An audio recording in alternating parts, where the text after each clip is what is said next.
iyo moyo oyedo enondo mutemera na imea.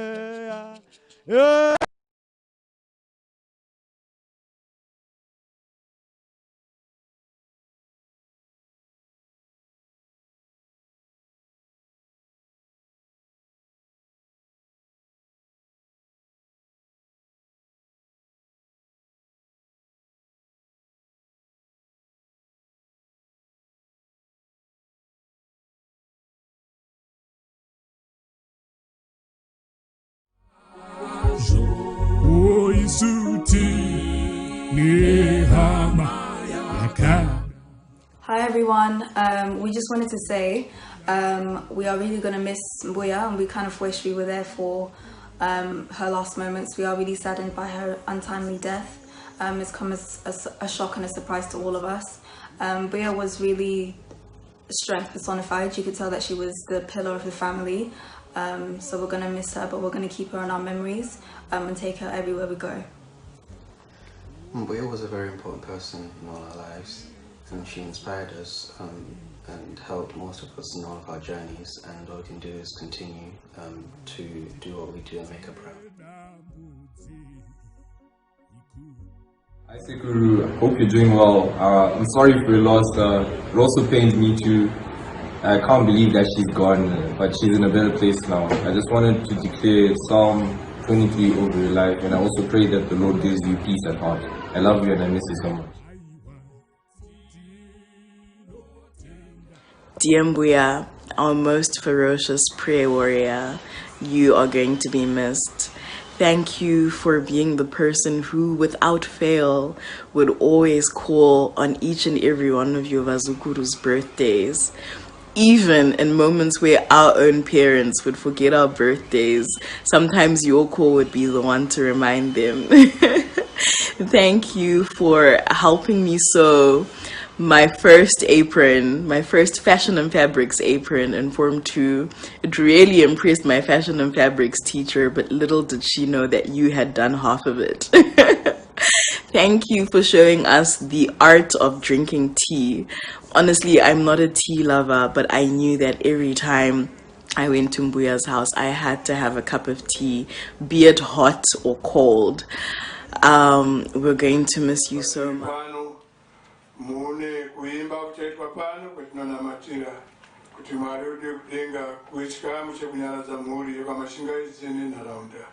Baba kudenga tinonamata nekuda kuparidzwa kuchaita pano chimwe chikamu chekunyaradza mhuri yaungana pano.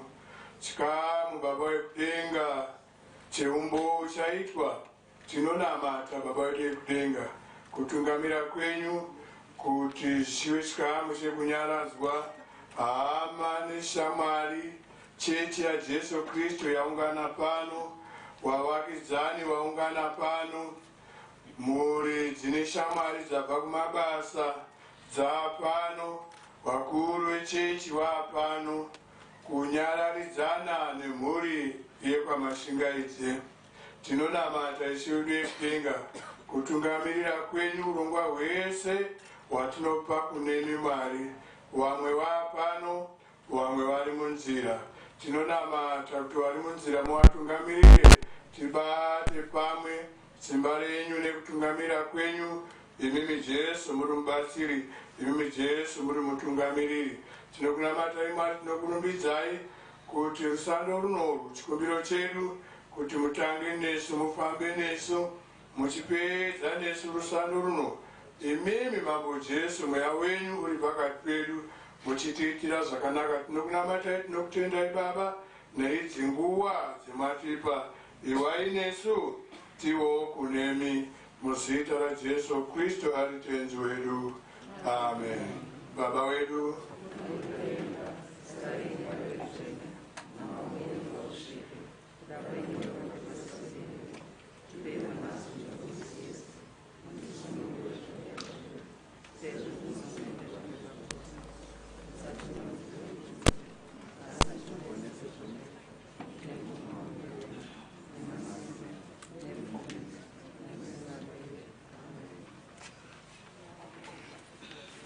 tinoda kutenda Reverend Mutidzawanda nemunamato unodziya.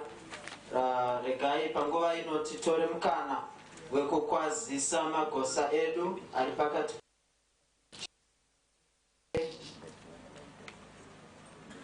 tina Maizembe, tina Vandoro.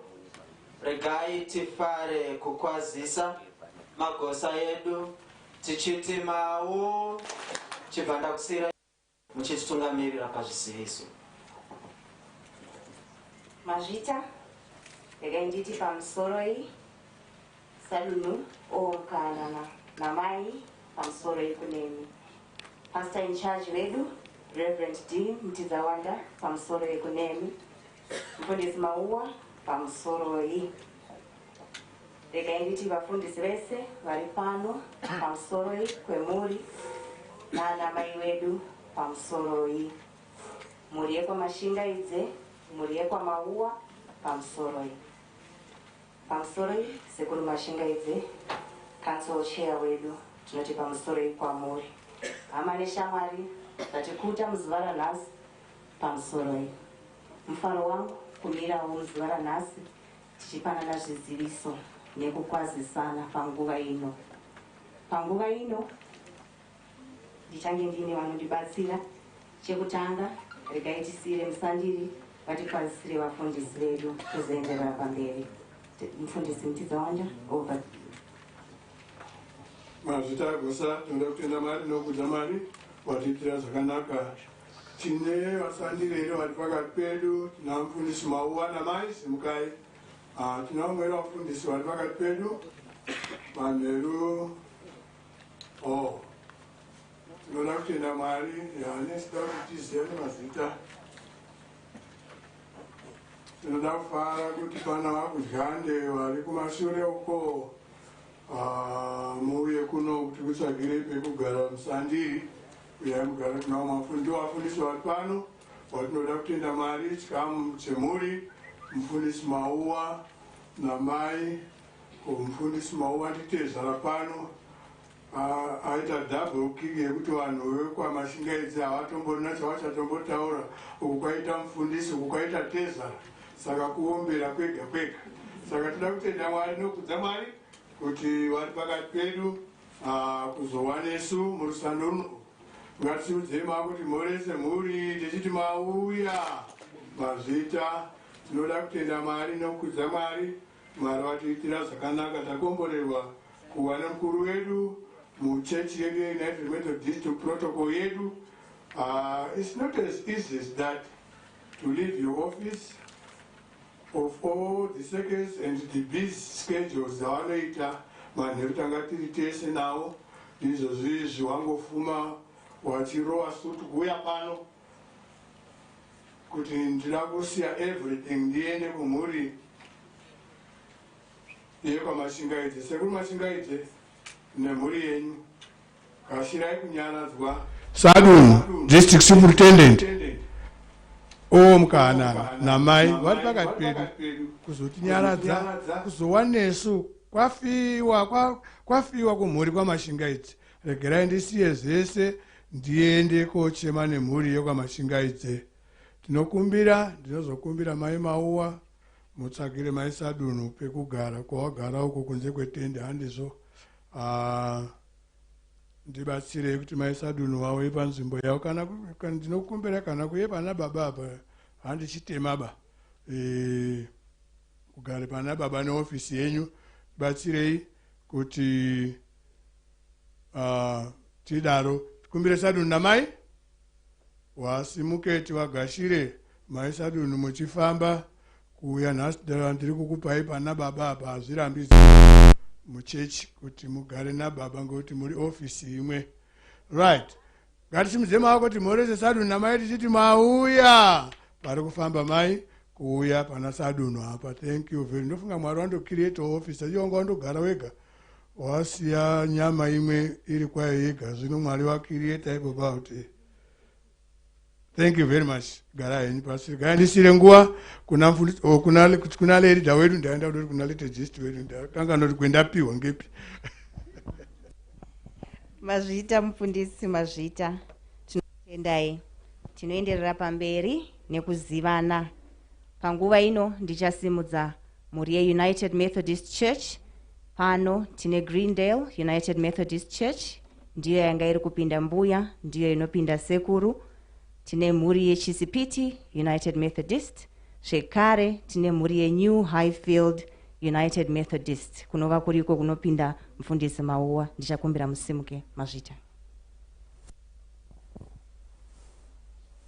Mazvita, mhuri yeUMC, tinoisa maoko mudenga, mudenga denga tichivakwazisa tichiti your prayers are still doing wonders in all of our lives to this day, and I know for generations to come your prayers will continue to carry us. We are going to continue to hold you near and dear to our hearts. We will always sing Hakuna Zita Sira Jesu, because you were the true embodiment of showing that above all else, God is all that matters. So I want to thank you. We'll miss you. Sekuru, we love you. To our parents, our Sekurus, and everyone, we love and miss you so much.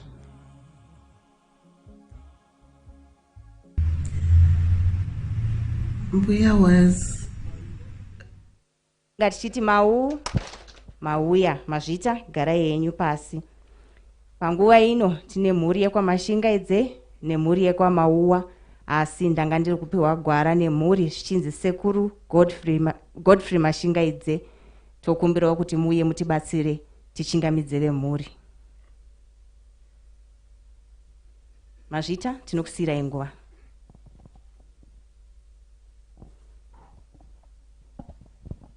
Maita henyu nokundipa mukana uyu pamusoro imufundisi, pamusoro mutariri wedunhu redu naamai, pamusoro ivana sekuru Mauwa, pamusoro mhuri yekwaMashingaidze, pamusoro hama neshamwari dzese dzatikuta mangwanani ano. Ndapuwa mukana wekuti tingozivana muchidimbu. Regai nditange nekuremekedza vana sekuru vedu, ndotanga nekukuratidzai hama dzekwaMauwa, ndichitanga nehanzvadzi dzaMbuya Vesta. Regai nditange nasekuru Willis. Ndikukumbira sekuru kuti mukangosimuka vanhu vakugamuchirei. Panosimuka vana sekuru nemadzimai acho, I think tibva tangoti ka1. Ndotevera nasekuru Denver, ndotevera nasekuru Ferris, ndotevera sekuru Stanley. Ava ndidzo hanzvadzi dzaMbuya Vesta. Toda kugamuchirai vana sekuru, tichikusumai kukereke yauya kuzochema nemi. Tinokutendai, garai henyu pasi.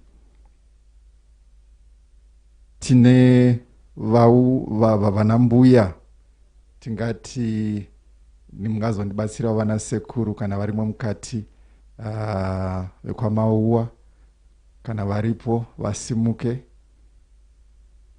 kana kuti ndingati vana mai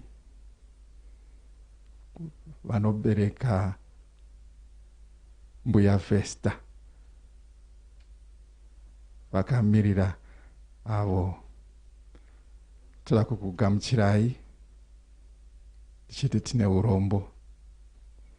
Toenda kune hanzvadzi kana toti vazukuru vekwaMauwa, vazukuru vekwaMauwa, kana kuti vese vauya vakamirira mhuri yekwaMauwa. Ndingangoti nechidimbu ichi mukasimuka tikukwazisei, tikugamuchirei.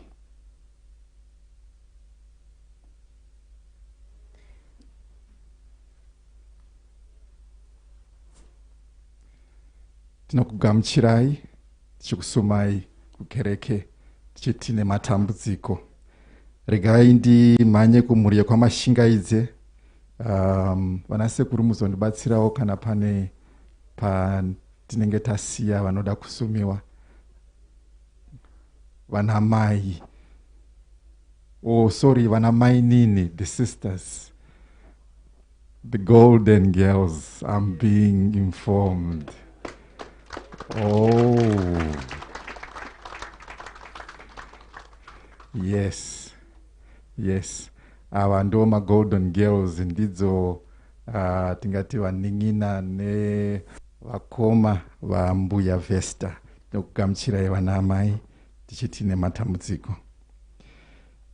Toendera mberi ndegai ndikusumei kumhuri yakwaMashingaidze nditange nasekuru Silas Mashingaidze anova iye murume of the late Mbuya Vesta. Ava ndiwo baba ndiwo sekuru Silas. Vane vaneng'ina vavo varimo ndikusimudzei vana bamunini nemadzimai enyu kana muri mukati handisi kukuonai pamugere musimuke kerekei kuonei. Vana bamunini nemadzimai avo magara very far apart vari kuremekedza social distance. Regai tikugamuchirei vana baba nana mainini. Tine vazukuru, regai titange nevazukuru. Sandaenda kuvazukuru. Regai ndiende kuna vana vaMbuya Vesta. Tichitanga namukoma Tapiwa nemudzimai wamubva mangosimuka. Toenda kuna Tsitsi, toenda kuna Wendy, toenda kuna Chipo. Bva mangosimuka nemapartners enyu. Tikugamuchirei tichiti nematambudziko vakomana navasikana. Iyi ndiyo mhuri nachenai. Nachenai.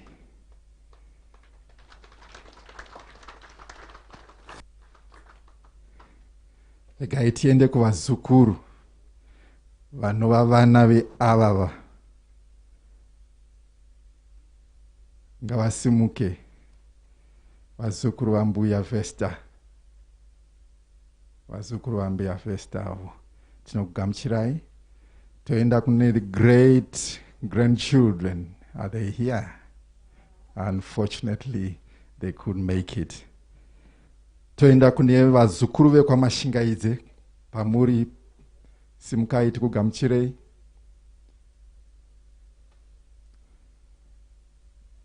Wow. Sangano wese wakabatwa nevazukuru, ndo vazukuru vekwaMashingaidze avo. Toenda kune vakorore vekwaMashingaidze, vana vanozvarwa nemacousins kana kuti kumhuri yekwaMashingaidze nemadzimai enyu, simukai tikugamuchirei.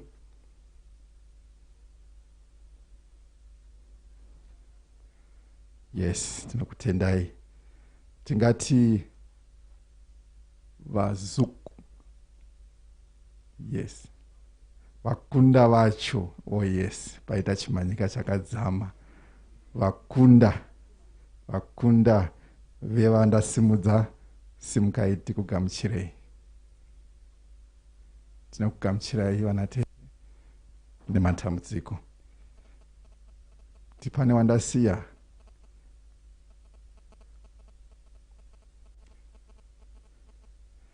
My wife, she's included.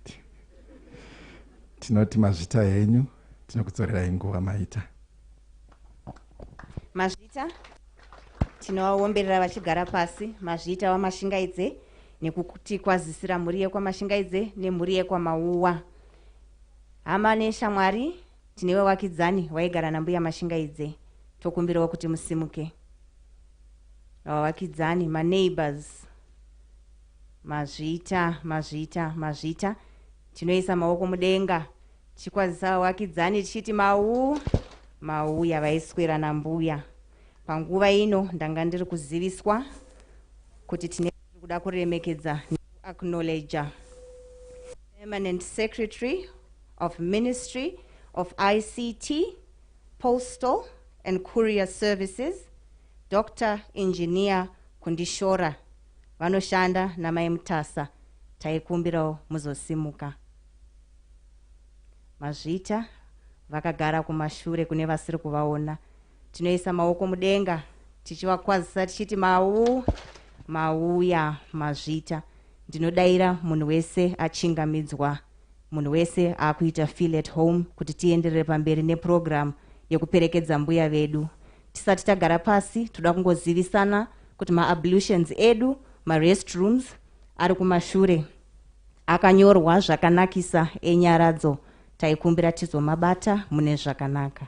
Mazvita, tinokutendai nenguva yamadzosera kuna mufundisi Mauwa. Mazvita. Tinoda kutendai Gosa nekutikwazisa nekutipa zviziviso. Panguva ino regai nditore mukana wekuti tikwazise MC wedu achazotitungamirira pama testimony.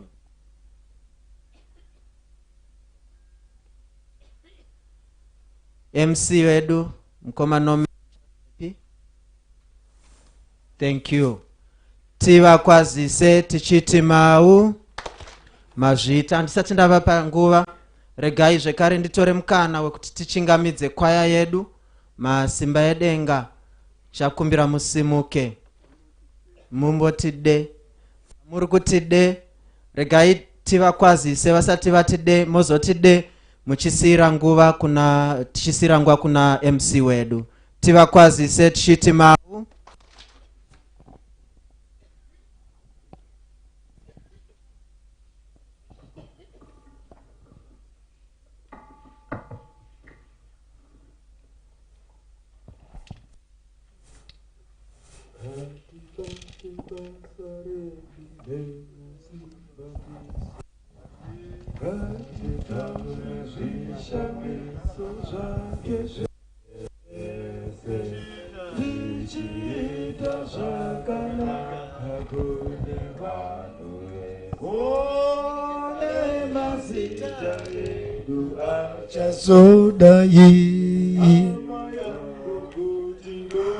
Kutindo dai zwande, yeah. Kutindo dai zwande, yeah. Kutindo dai zwande, kutindo dai zwande, do ayo, do ayo.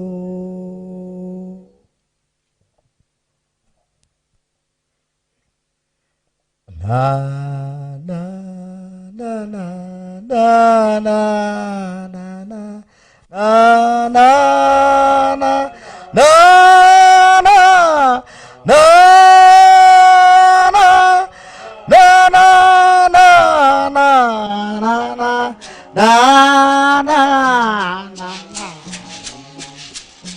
Wadigani na na na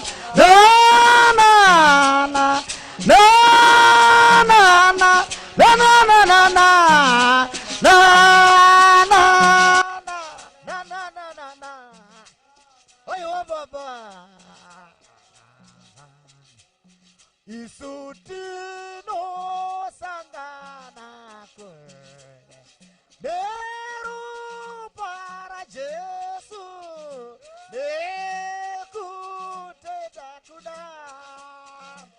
Tino sanganiswa ba Mbuya Vesta tino sanganiswa baba sangana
1 2 1 2.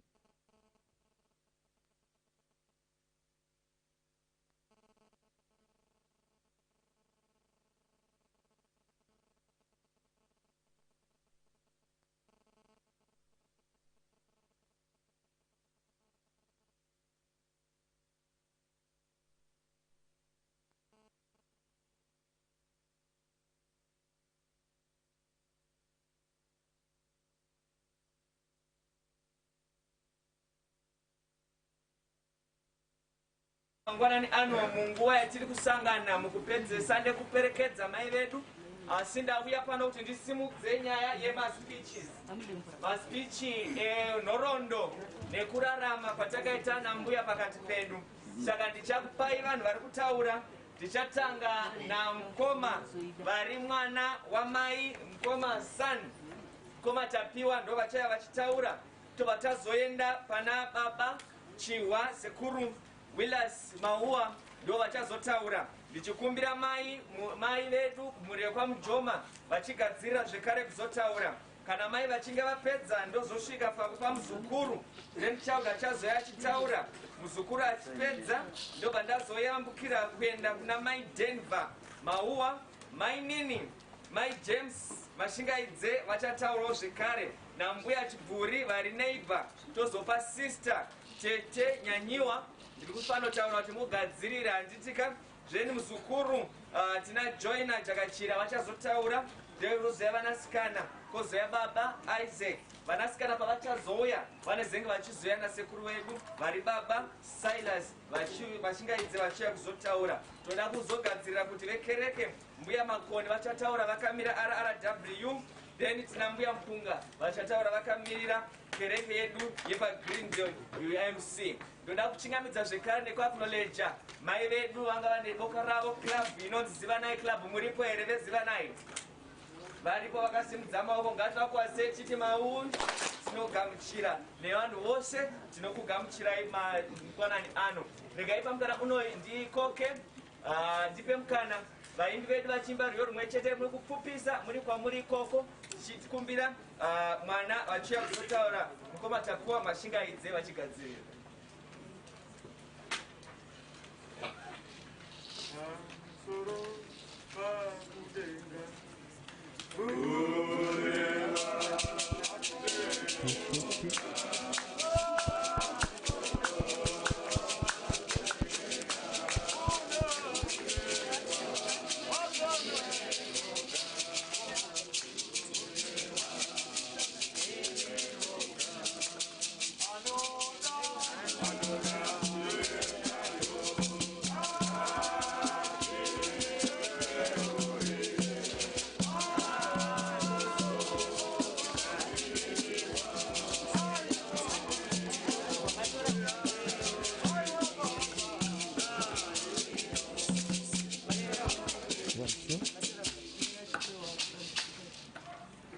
Regai tinzwe mazwi yangu ya kunesa.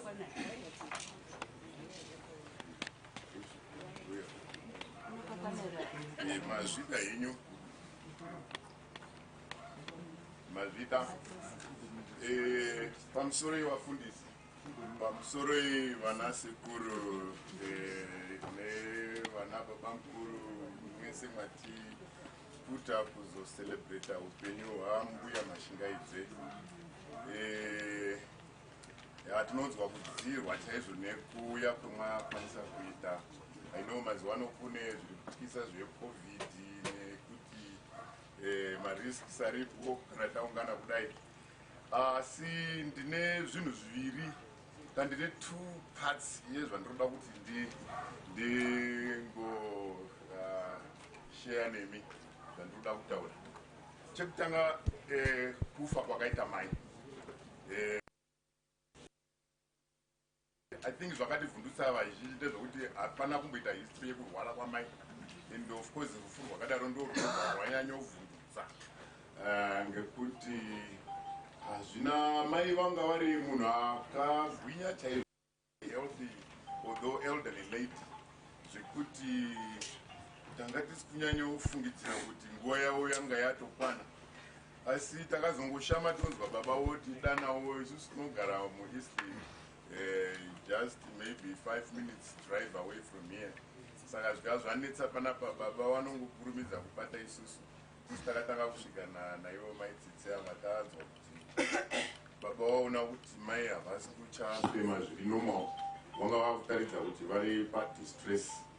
By the time we arrived here takatosvika mai vakolapsa, but takafunga kuti zvimwe kufenda o vachikukwanisa kuresuscitatika, but takatadza kuvaresuscitata, so takadaidza ambulance who sadly also confirmed kuti Papa's single sign of life. Saka munhu akanga afa in that way, panenge papo kuti zvizoongororwa kuti chii chamuuraya. So according to my procedures aripo, takatozotadaidza mapurisa kwakuchivatora kuenda tichibatsirana nevekunyaradza kuti vandoongororwa kuchipatara, although vakaendawo vaya kumapala ekunyaradza. To cut a long story short, pakaitwa post-mortem for my, yeah. And we were also very privileged kuti pa-post-mortem yacho takakwanisa kupiwa umbowo kana kuti tsananguro zvakaonekwa napathologist kuti ndizvo zvakakanganisa mai. We are very privileged kuti titore napathologist akaita weukama Professor Rudo Makunike Mutasa vakati tsanangurira. Ndisati ndasvika patsananguro yevakatipa, ndingangoda kutsanangurai kuti futi muna October, I think it was about middle of October, chances here, musi 20 October. Okay. Mai vakamboita futi a problem pakati peusiku tikadairwa nababa vakutaridza kunetseka kufema.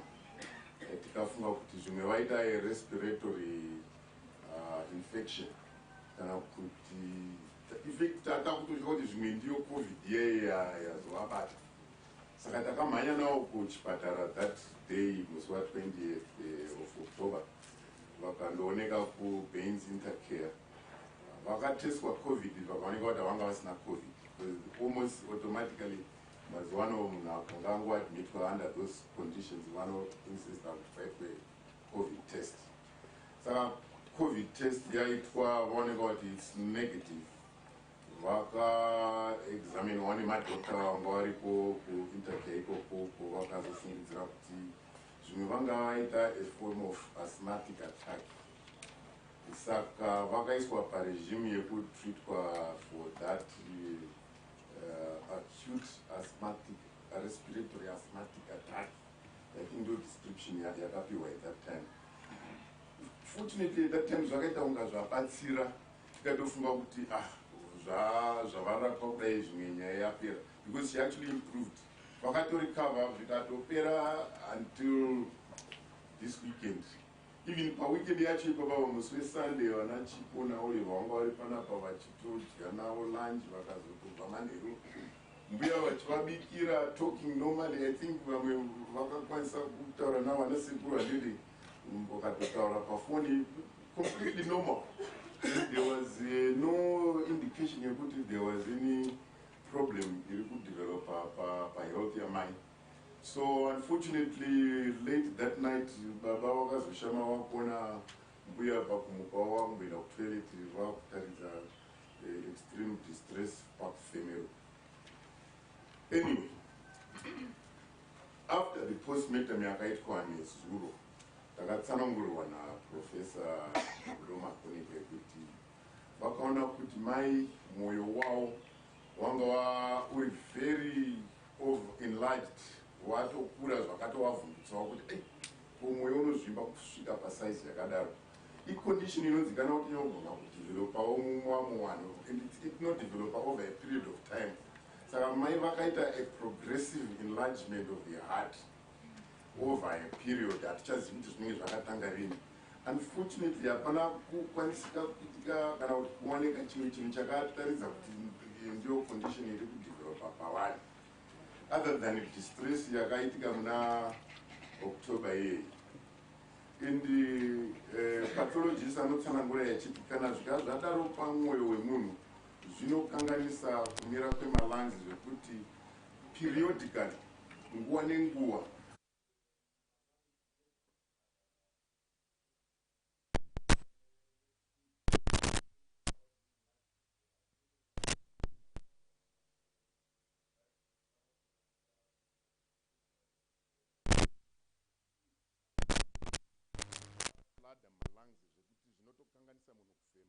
it's practically like drowning so that you suffocate.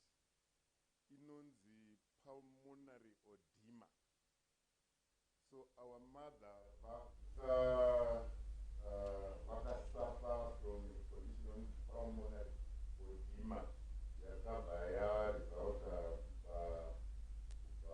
Because it doesn't take very long and I really attribute it that way.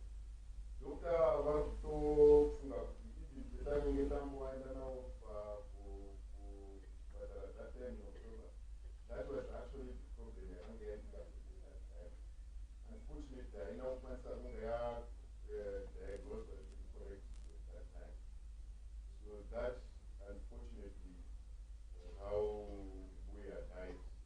And we said we never. Now, and also, Dr. This condition almost invariably must be quite a lot of pain from periodically.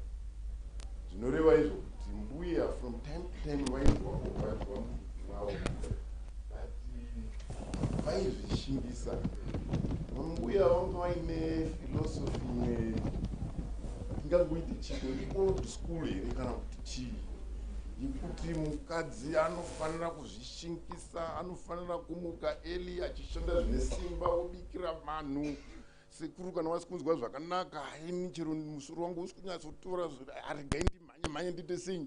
Saka ndiri kufunga kuti vaizvicontrola nekuhwandisa kumwe kurwadziwa kwavaiita nekuzvishingisa even though paine pain zvokuti hamino kuti dai vaimbozviregedzawo vachimboyemawo bichana zvimwe taizokwanisa kubata kuti no pane condition inoda kuti iongororwe zviri nhingirikini. And what I now find is very ironic is that a large heart, an enlarged heart, yakakonzera kufa kwawo. Because in every way, Mai was a big-hearted woman.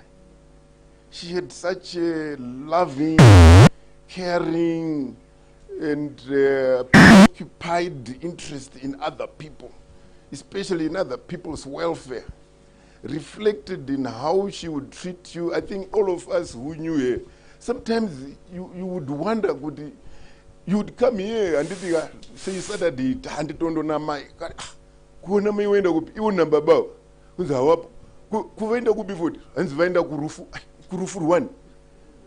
People we don't know, never heard about. Kurukwenda kurufu, no, one way ku church. Ubi wacho weku church, no mwana waninge muzukuru wake wanzi wafa. They could never miss a funeral. And sometimes they told someone, but unofunga kuti munoenda kumarufu ese vanhu.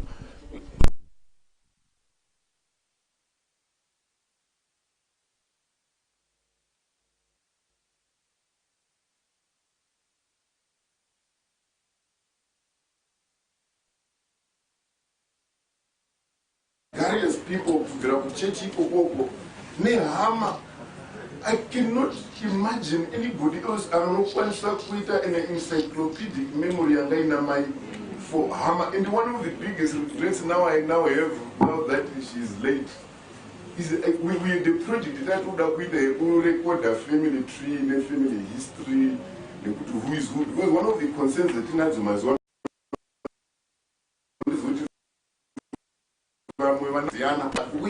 She knew everybody who I think as far back as you can remember, in fact, the amazing thing about was she seemed to remember everything about everyone to the point you could see sometimes yeah, I was talking one hour, oh, that is better again us. She remembered the monumental of information which you just can't believe. I think it showed a deep interest in other people, because to remember things like that about so many people can only be a result of concern for others, which is a character which I steadily fear that it's like a dying breed. Or I don't know what we're going to do to try and recreate that type of concern for others. Yeah. And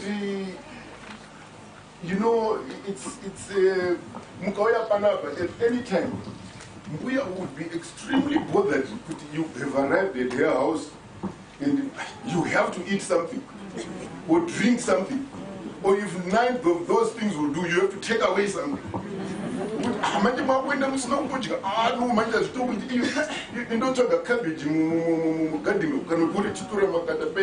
You know, she was so constantly generous in spirit and always wanting to share. And I think these are values that she's left us, your legacy. That is a legacy which I think one of our greatest fears, generally, but well, if you were speaking personally, is that you might die, or I might die and be remembered for nothing.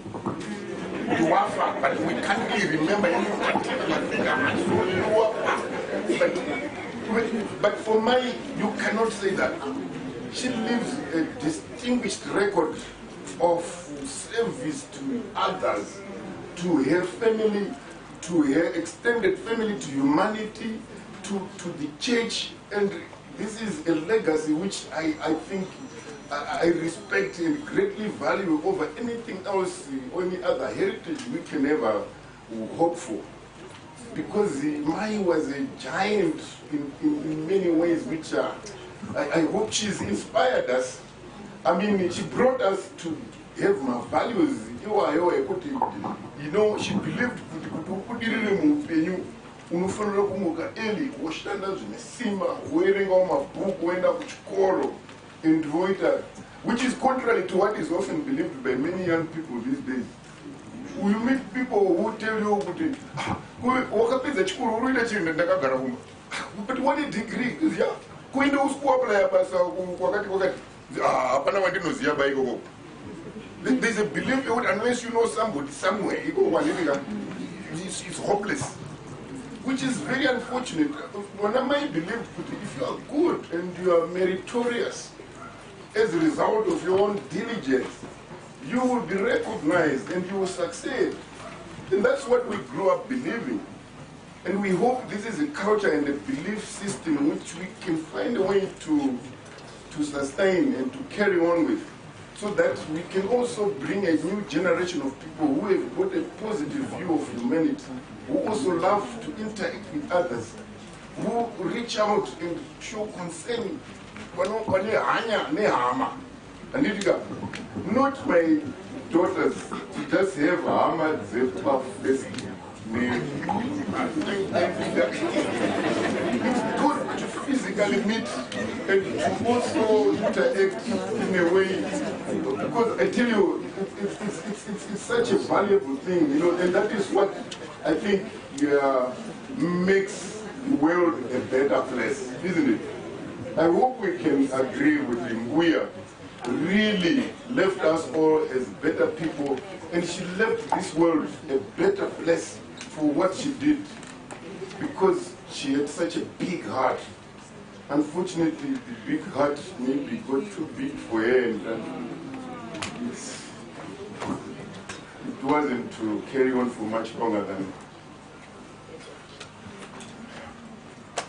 I will have to tell you more about my later, but for now, maybe I'll just leave it at that.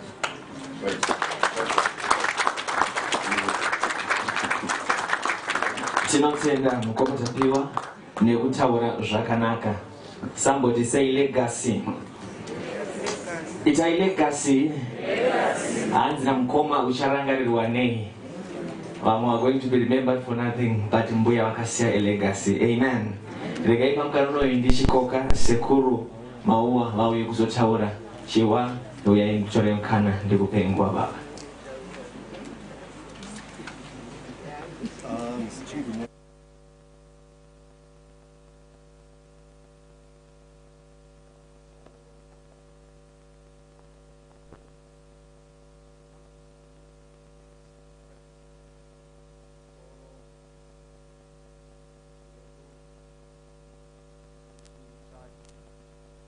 Soro aileilidha edu urikuitira basa rakanaka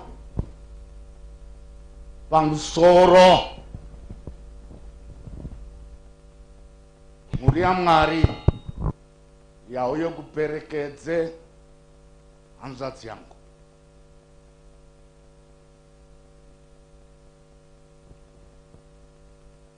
Ndinotya kuti handingagoni kusvika mataurire anoita baba Tsitsi. He has a good voice.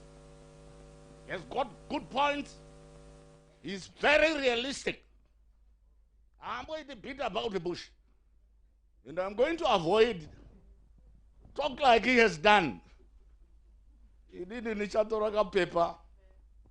Because there was so much I could talk about Vesta Mauwa, Mrs. Mashingaidze, and her husband. Apparently her husband was my friend at Mutambara Mission. That is Chaibav. Ndapota ndiregerereyo. Kazhinji dzimwe nguva ndinoavoida kutaura ndisina kapepa. Ndichibva ndati bada. Zvake zvakude kuite muzukuru wangu. Chete wayana important points that we wanted to know. Because we wanted to know kuti hino chinyi chakatora mukunda wedu. Regai ndikurumidze kuita izvi. I am virtually going to do some points without explanation.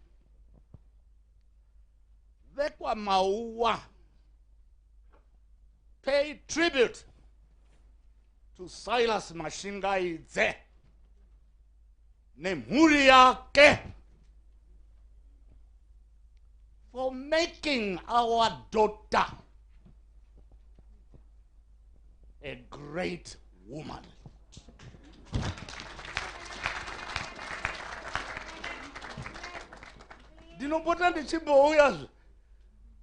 But the amount of effort, the amount of attention, the amount of respect Vekwa Mashingaidze kunyanya vana vacho nevaroora zvinondibate moyo. Bata here zvinondibaye moyo ngekufara. So mukoni hako wakaroorwa kwaMashingaidze unokuremedza zvakadai. Let me come over to my point. Here lies a great woman, a woman of valor, bravery, a great woman of no nonsense.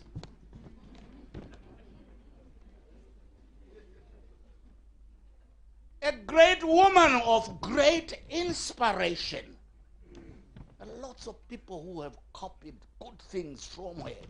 A great woman of inspiration. A great woman who was always outstanding. The point I want. She was a pillar of our strength. A pillar of the Mashingaidze's strength, a pillar of Mauwa's. She was a great man. She was a great woman. Mrs. Mashingaidze, you have done a great job. You have come to the end of it. But we hope God will remember all the good work that you have provided in church, community, relations, everybody. That good work should be remembered. Remembered in the memory of Mrs. Mashingaidze. Vesta Mashingaidze, rest in peace.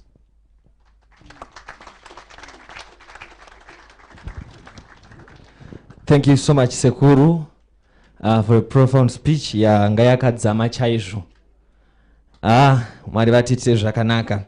Regai ndichidaidza pamukana unoyu amai vauye kuzotaura, mhuri yekwamujoma amai vauye kuzotaura. Ndikupe mukana.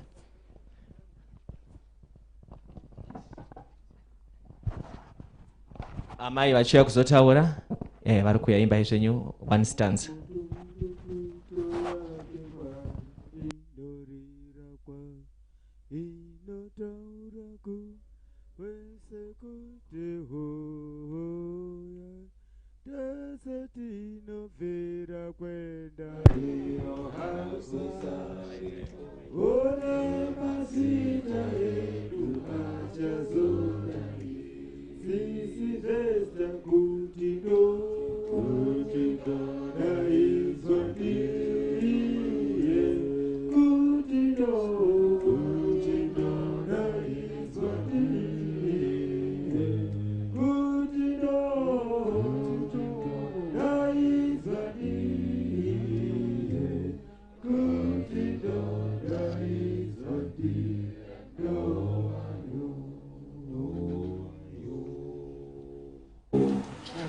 Zvita pamusoroi vatungamiriri vose vari pano, vafundisi nezvigaro zvose, ndingatadze kuzvitaura zvose, asi ndoti Mwari ngave nemi.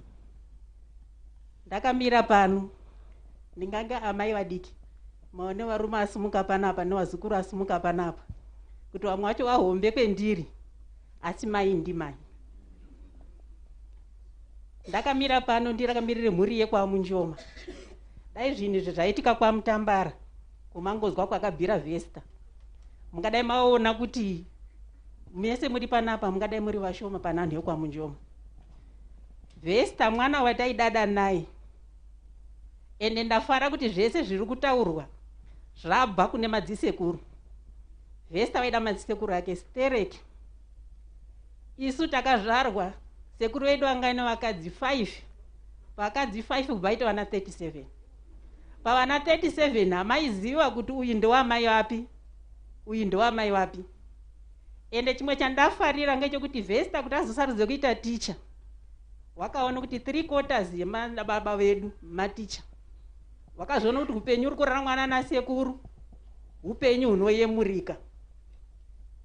Mai vaVesta ndiwo anotera mashure mababa vangu. Zvokuti handityi pakumira pamberi paVesta, tete vangu vasisipo. Ndiri kutongoona kuti varipo. Ndokuti Vesta waite zvetaida. Vesta anga ine rudo, zvataurwa zvese pana hazvisi zvekunyepa chikuru. Ichokwadi kuti munhu waide munhu wese. Pakatanga kuticha Vesta achigara paMutambara mission, wakauya kuna baba vangu kuti sekuru, ndipewo mwana wokugara naye, akagara nasisi wangu. Zvokutoti tachangoti Vesta uchatitorawo sematorero akaita sisi, ngondainzwa sisi wedu aitaura kuti ndaigara ndichinzwai, ndichinzwai zvetakatozviyemura. Saka handisi kuti Vesta waenda, asi wakasiya adyara mbeu. Ndiri kuti kune vasara pano panyika vakaone zvakaitwa naVesta, mune zvizhinji zvemakadzidza. Iye Vesta kuti azoitawo zvakaita izvozvo, ane waakaona waakadzidzawo kubva kwaari. Saka ndiri kuti hama neshamwari, kungave kumakereke, kungave manext door, kungave vazukuru, anogona kubuda umwe anoita saVesta mwana wangu, mugoitawo zvakanaka, mugopupurirwawo zvakanaka. Kune vanhu vanoshaya vanhu vanotaura umbowo. Ite munhu uzoona vanhu kuti vanhu arwisana kutaura umbowo hwako nekuti unenge wakanaka, kwete kuti nekuti wakashata. Ndiri kuti Vesta mwana wangu, wakarwa kurwa zvechokwadi kwakanaka. Chienda wozorora, basa rako rakabata takariona. Mwari akutungamirire, handikutyire, ndinoziva kuti wafire muna Mwari, zvinhu zvese zvichafamba muna Mwari. Amen. mazita amai nekutaura zvakanaka. Pamukana uno ndauda kuchidedza vazukuru vauye kuzova nemazwi avari kutaura kunesu. Tinopa vazukuru vamukana wekuti vauye kuzotaura.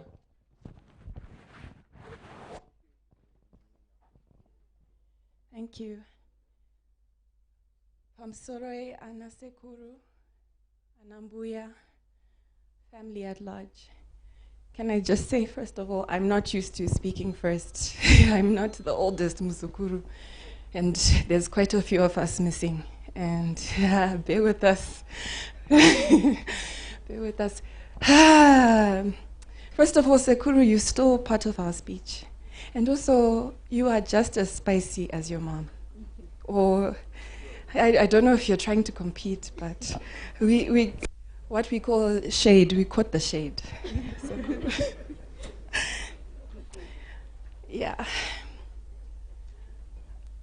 For us, Mbuya Mashingaidze was so special. She wasn't just a Mbuya. She was a mother, a friend, a confidant, an advisor. She was everything. Each and every one of us has a special memory unique to our relationship with our Mbuya. One of my favorites is when I was 6 years old. I don't know what happened. I don't know if my mom remembers. You can look away, Mama. Just look away. I don't know if she remembers what happened. Somehow, grade 1, I was left alone, kuchikoro. No one picked me up that day, and I was crying the whole day. These girls found me. They took me to their house, and they said, "Do you know any phone number?" And I said, 4966.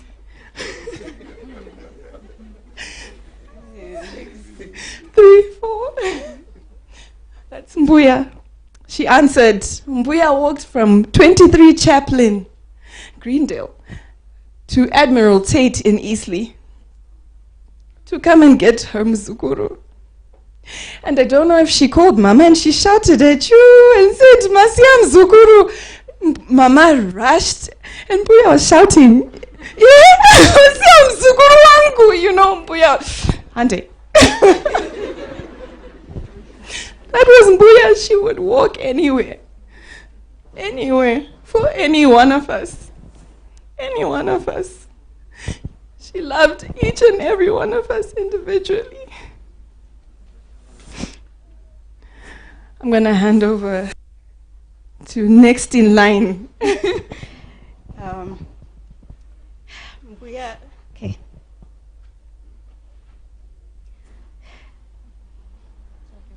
It's okay.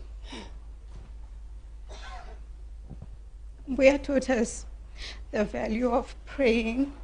Pandakaenda ku university, she insisted kuti usakanga nozo namata. Because tichikura tichiya kumba kwavo, she would always insist that we pray. Tisati taenda separate ways edu. So that's one value I will take with me in my whole entire life. Among my values, is to like being hospitable, loving others, treating others fairly. Yeah, we will continue your legacy. Hi. I think Rudo forgot to mention something very important that we've been talking about as Wazukuru ever since we heard the noise at the word kuti. Since our grandmother was English. So this is why we came here and we speak English, because she let us.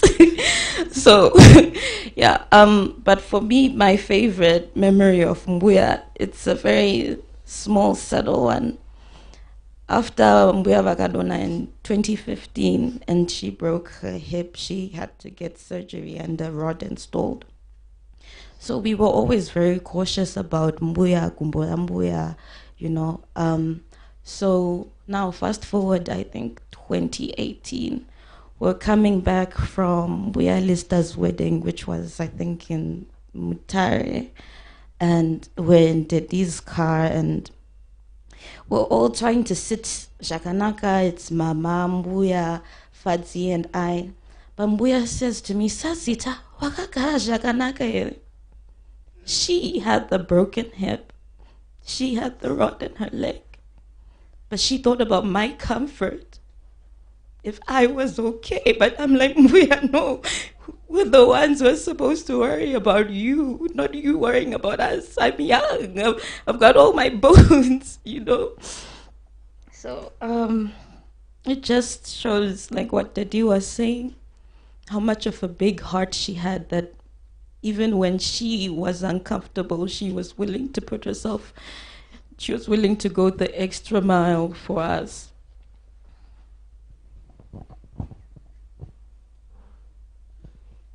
Mbuya, I'm sorry.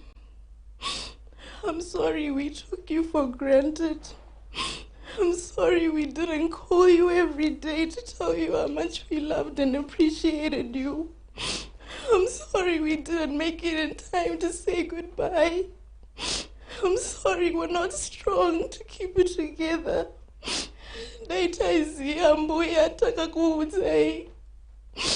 I remember every single year until I was 16. Titi Natsungi, share birthday one. Saka Mbuya, pawaiuya kumba kuti happy birthday. Vaiuya ne present for me too. Because she didn't want me to feel left out. Sungundirwadza stereki. Sekuru vachasara nani. Vachafamba nani kuma 6 in the morning. Vachabikira hani tea kuma 5. Vachagara nani pamache avo mu lounge. Don't worry, Mbuya. We'll take care of him. I promise to protect, appreciate, and love him so fiercely. To live every day with so much love in my heart because that's how you wanted it. I promise to be the kind of Murora you were. To preserve the Mashingaidze legacy with grace and integrity. To be the woman who serves and perseveres, who is clothed in strength and dignity. I promise to sometimes also try to be spicy like you and say the things no one is thinking about. I mean, no one has courage to say. To be like you, to build a community like this that loves you, and to never walk out of my house with nothing less than my Sunday best. Moso moresa bamnini for me. Ndrukufara nekuti mama mese. Nyango izorwadza sei. It is well. Nekuti Mwari vanofara nemi. Sororai murugare Mbuya. Till we meet again. Pane ma videos from other vazukuru arikufana kuplaywa.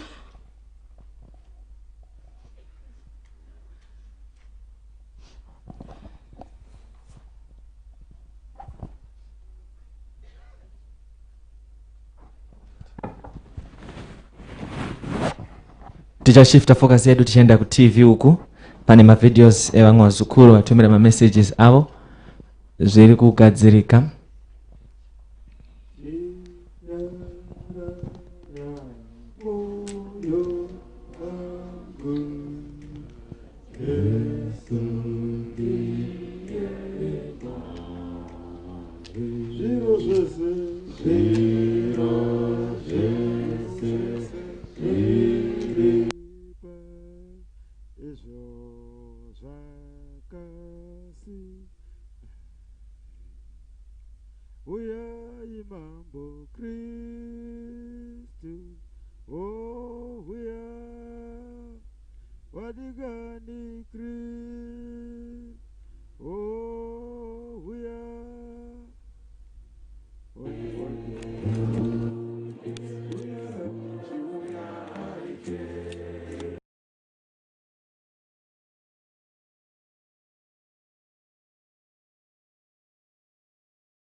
chipedza kudai chigadzirika zviri kugadzirika. Regai ndingokurudzira hama dzangu kuti tiri muprogramu, regai tichiperwa video ichigadzirirwa. Mainini Mai James Mashingaidze, gadzirirai kutaura. Nambuya Maua, Mbuya Denver, gadzirirai zvekare kutaura. Pamaneighbor pari kuzotakura sekuru Windingwi, ndo vakuzotaura vakamirira neighbor. Tete Nyanyiwa muchigadzirawo zvekare.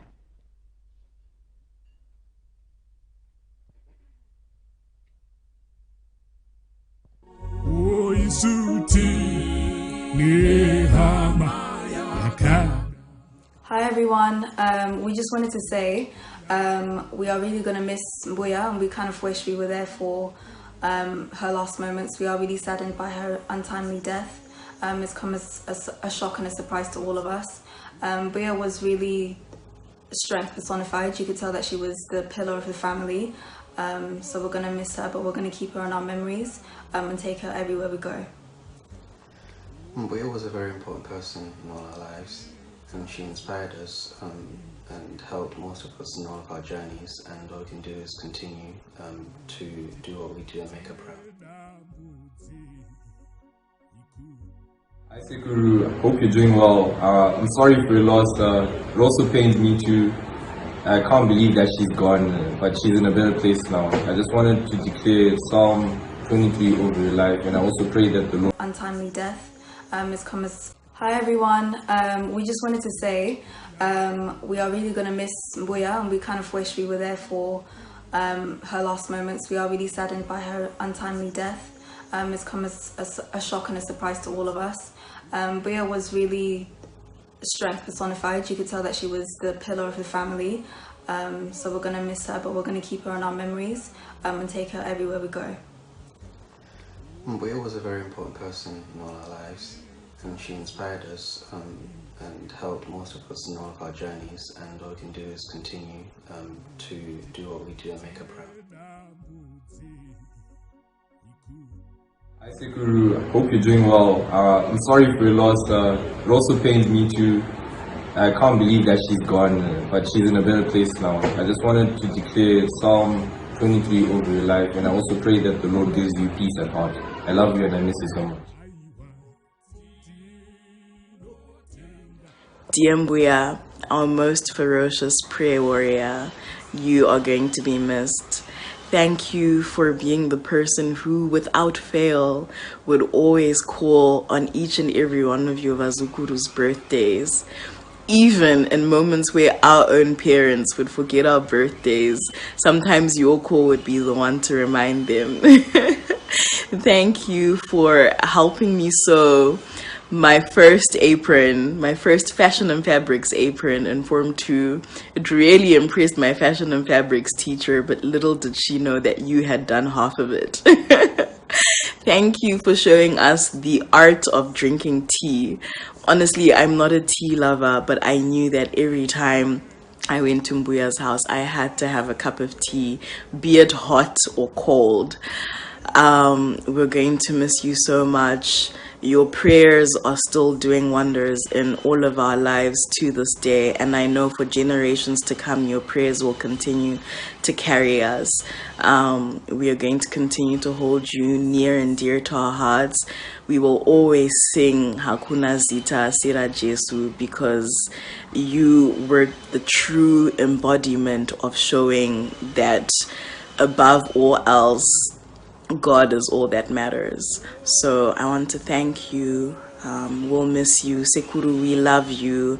To our parents, our Sekurus, and everyone, we love and miss you so much.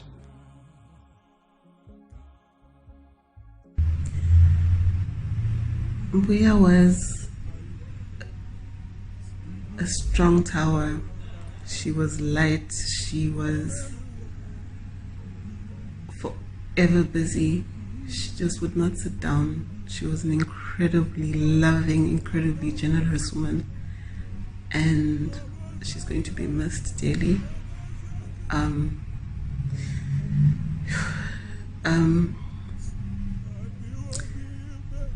for us, we're just privileged to have had her in our lives for so long, and to see her in everybody, in all our mothers, even the grandchildren, the way we are loving to strangers, the way we are a family that's just so together, so united. It's all her. So that light will continue to shine. That light lives in all of us, and I'm just grateful for the time that we had. We'll always love you. We'll always miss you.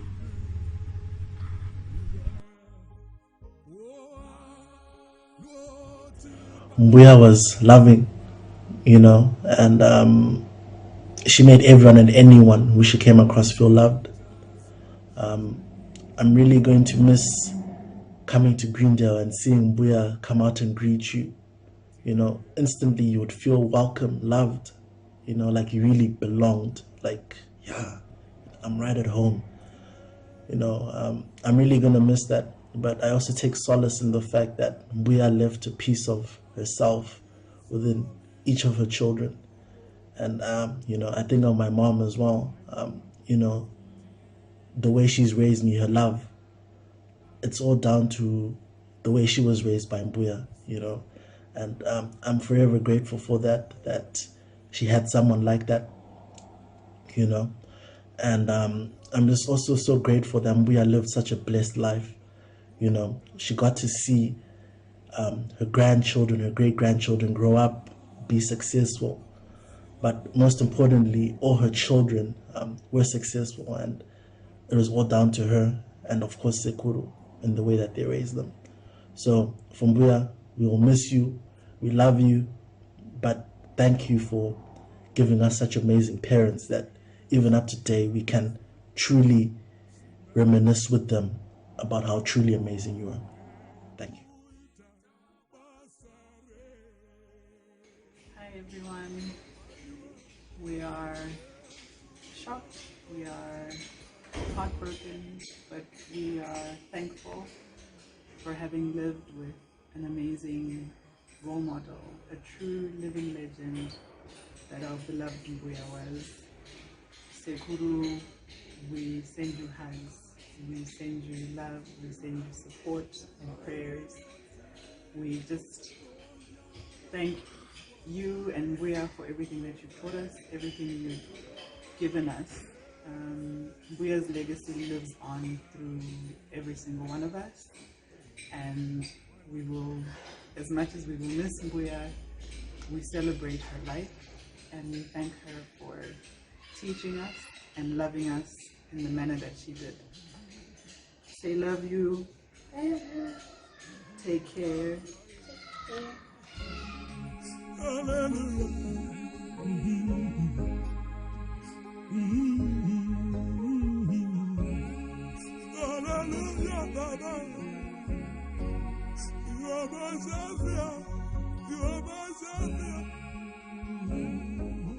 know that Mbuya Mashingaidze is no more.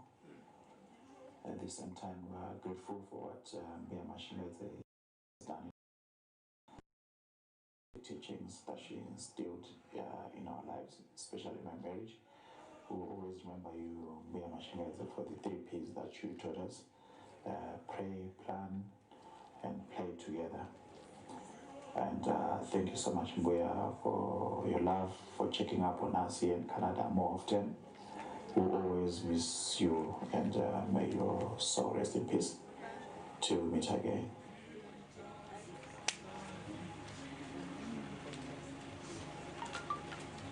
Mbuya was someone who loved unconditionally. She was a God-fearing mother, grandmother, sister. Everything she did was out of love. No matter who you were, where you were, how long you had seen her, she always remembered your birthday, she always remembered your name, every single detail. She paid attention because she really cared, and she knows that everyone matters. and you can really mess with it.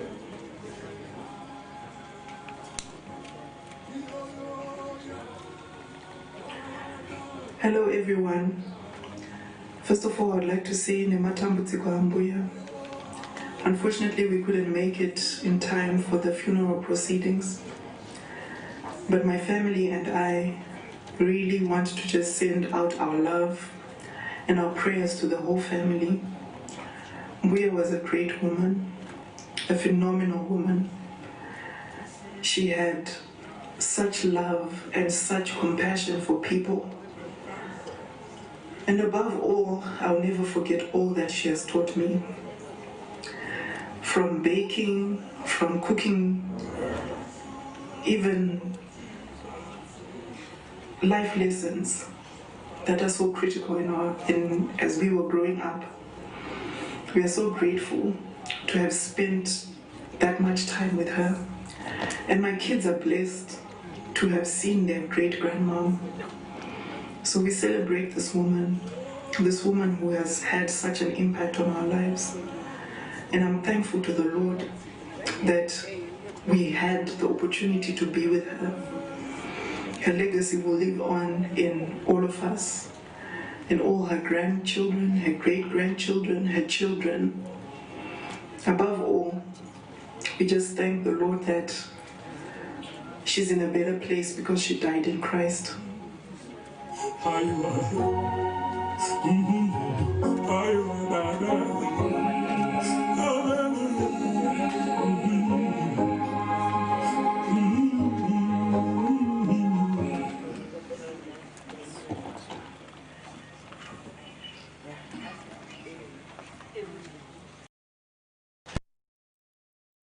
Chitenga basa rakaitwa manzwa upenyu hwambuya kaurwa nekutsanangurwa.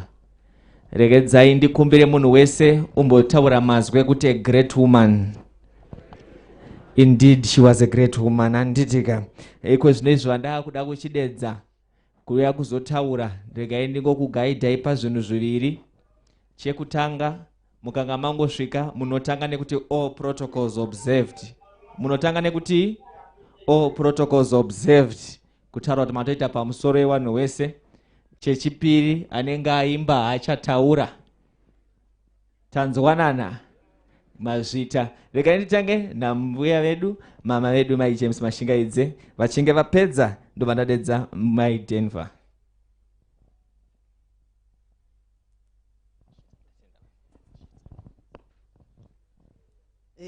Mwana wangu asati atiyeuchidza kuti tinofanira kuremekedza, indatenge ndauya ndakazvirongosa mai kuti kune vose vanoremekedzwa. Ndinotenda nemukana wamuri kundipa wekuti nditaure pamberi penyu. Ndichitaurawo ndakamirira, handisiri neMai James vataurwa. Mai James mukoma wangu akagara kumusasuko, asi ati iwewe munin'ina chienda unomutaura wakatimirira sana Mai Mashingaidze. Tiri vanin'ina this remarkable woman. Ndozvandingangotaura namukoma. Ini ndiri Mairati, munin'ina wemusikana akarara apa. Rwendo rwandakafamba namukoma ava handina nguva yekuti ndingazvitaure, asi vanoziva ndakafamba namukoma Mai Tapiwa. She was so special muupenyu hwangu nevamwe vana Mai Mashingaidze. Iye zvino ndiri pano ini ndiri mwana wemudomboshava umu, ndoma ndakaroorwa ndichienda kwaMashingaidze. Asi mhuri yekumba kwamai angu, vakoma vangu, hanzvadzi dzangu, varoora vangu, vana vehanzvadzi dzangu vari pano kuzochema neni, kuchema mukoma wangu uyu, nekuti mukoma wanozivikanwa mumusha medu. Mukoma hapana chakaitwa mumusha mamai angu, mababa wangu, magwasha vanhu kudomboshava chavasina kuuya nababa mukuru. Ndinokutendai shumba, ndinokutendai zviro kwazvo. Baba vangu namai angu dai vanga vari vapenyu, vangadai vari pano vachichema mwanasikana wavo uyu. Ndakafamba namukoma vakandirakidza zvakawanda zviri kutaurwa nemhuri zvamuri kunzwa izvi. Hatizvipedzi zvamukoma. Wakanga aine rudo runotyisa. Kana vana vangu, vana vedu vachibva mhiri taivati kana masvika munotanga kusvika kuGreendale kwababa mukuru namukoma, ende vana vedu vanopaziya pano pamusha pano. Umwe ndichitaura naye nezuro wakanga achichema zvekutadza kuzvikontrola, hanzi ndanga ndakatotenga mabhiskits amai guru eChristmas. Ndikati hazvina mhosva netsai, baba mukuru varipo vanodya mabhiskits ako. Ndirwo rudo rwakanga rwakaratidzwa namai kuru kuva nevana vedu, rwokuti vaiziya kuti pano pamusha pana baba naamai vese ana mukoma hanzvadzi vaivaziya pano, vanga vakasununguka. Hapana aimbomanikidza kunzwa kusununguka kusvika musha muno. Ndozvatati tiziya nemusha uno uina baba mukuru namai kuru. Zvisinei Mwari vaita kuda kwavo, tinotambira zvaitika. Baba mukuru tichange tiripo tichiedza nepose patinokwanisa kunge tichisvika tichikusapotai. Makaita henyu vanangu nekuchengeta mai. Ndazviona zvamakaitira mukoma, ndakazviona. Endi nezvamaita pakuperekedza mai ndazviona kuti muri vana vakateerera zvamakataurirwa naamai, muchasara muchiita zvamakaudzwa naamai. Ndatenda hangu sangano, ndatenda hangu vakuru esangano mazvita. Mazvita Mbuya mai Rati nekutaura zvakanaka. Iko zvinezvi ndakuda kudedza Denver Mauwa vari Murora. All protocol observed. Inini ndiri kunzwa kufara. Ndiri pano seMurora, mukadzi weyanzvanzi yatete ava mai Mashingaidze. Asi chanyanya kundifadza ndechekuti ndiri kuda kutenda wanhu vakava nechokuita nemaruwa avo akagadzirwa atete avo, because inini vatondinyorera testimony yangu. Testimony yangu yandiri kuda kukutaurirai muchazvinzwa ndichitaura ipapo. Mainini maipei, handizivi kuti mainini anyakudzi varipo here, kana vari kure vanongosumudza ruoko, kana vari padhuze wouya havo. Mainini maipei uyai pano. Ava ndi mai Mauwa vadiki, ndini wepakati. Matiti sazoti mai pamusoro echakati, asi apa ndakuti pamusoro. Pamusoro mai guru uko, nekuti ndio mai guru wangu, ndiye mukuru. Inini pandamira pano ndiri pakati, saka ndinofana kurespekta mai guru wangu. Ndizvo zvataidzidziswa namai avo, kuti vanhu vakaroorwa kumweko havafani kuwengana. Saka mukaona pane uyu ndo pandiri, tinowirirana. Varume vedu vakasiyana, umwe mukoma umwe, ko chatinovenganirana chii? Hapana. Vakadzi vazhinji vanosvika kuputsa dzimba dzavanhu kubudikidza dzimwe nguva nana tete, dzimwe nguva nana mai, vachifurirwa vachinzi uyu wakashata, uyu wakashata, uyu mudzimai uyu wanga asina izvozvo. Saka tinowirirana. Saka ndiri kufara nedzidziso yavo. Tete was a teacher. Saka vatonyora vega apo. Regai maini gara zvinhu. Chiregai ndikutaurirei, ndizvo zvandiri kupedzisira kutaura izvezvizvi. Tete vakapuwa upenyu naMwari. We all know kuti 70 years ndo dzakataurwa muBhaibheri. But vakazopuwa more nekuda kwokuti vaita zvakanaka. Aiwa, handisi kureva kuti vanofa vari vadika vaite zvakanaka. Asi ndiri kuita testimony yatete wangu avo. Green yamuri kuona yakawanda iyi, life yavo. White iyi, ivo vanga vari light kunyika. Sezvatakaita izvi, takawanda stereki munomu. Nepo pane COVID yokuti musaungana vakawanda, asi vazhinji vazvimanikidza kuti tinoda kuenda chete. Saka white iyi, white life, kunaka kwavo, chiedza chavakapa nyika nehama nezvese. Saka tiri kutaura pano. Then vanyatsotarisa, pane karuva kanenge gold, asi yellow gold. We all know kuti yellow is mineral, but ini ndiri kuzvisa kugold. Akatadza hake kutora gold kwavari imhosva yake, because gold is precious. Ukatamba negold unoenda mujeri, nokuti inosumudza nyika, inosumudza iwewe zvese. Saka gold iyi ndeyatakapuwa namai Mashingaidze.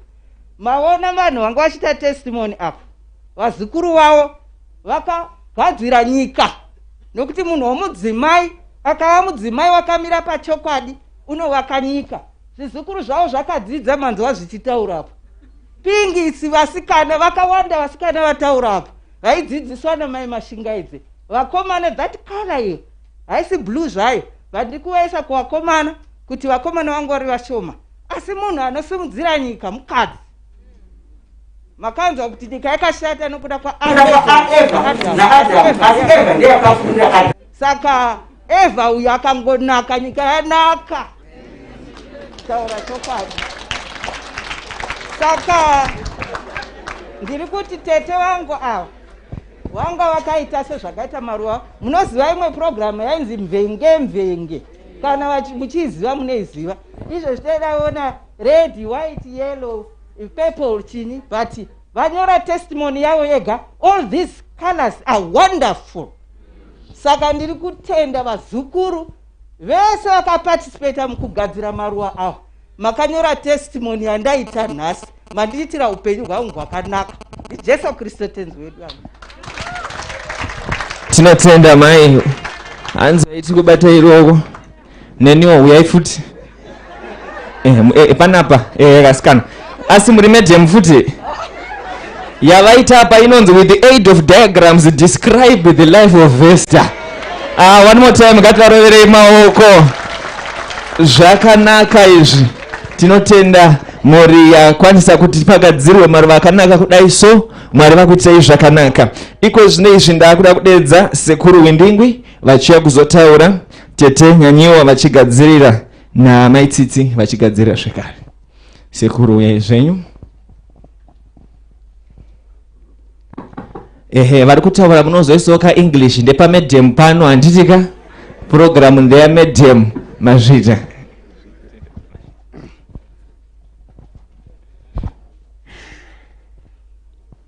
Tatotaurirwa unzi all protocol taken.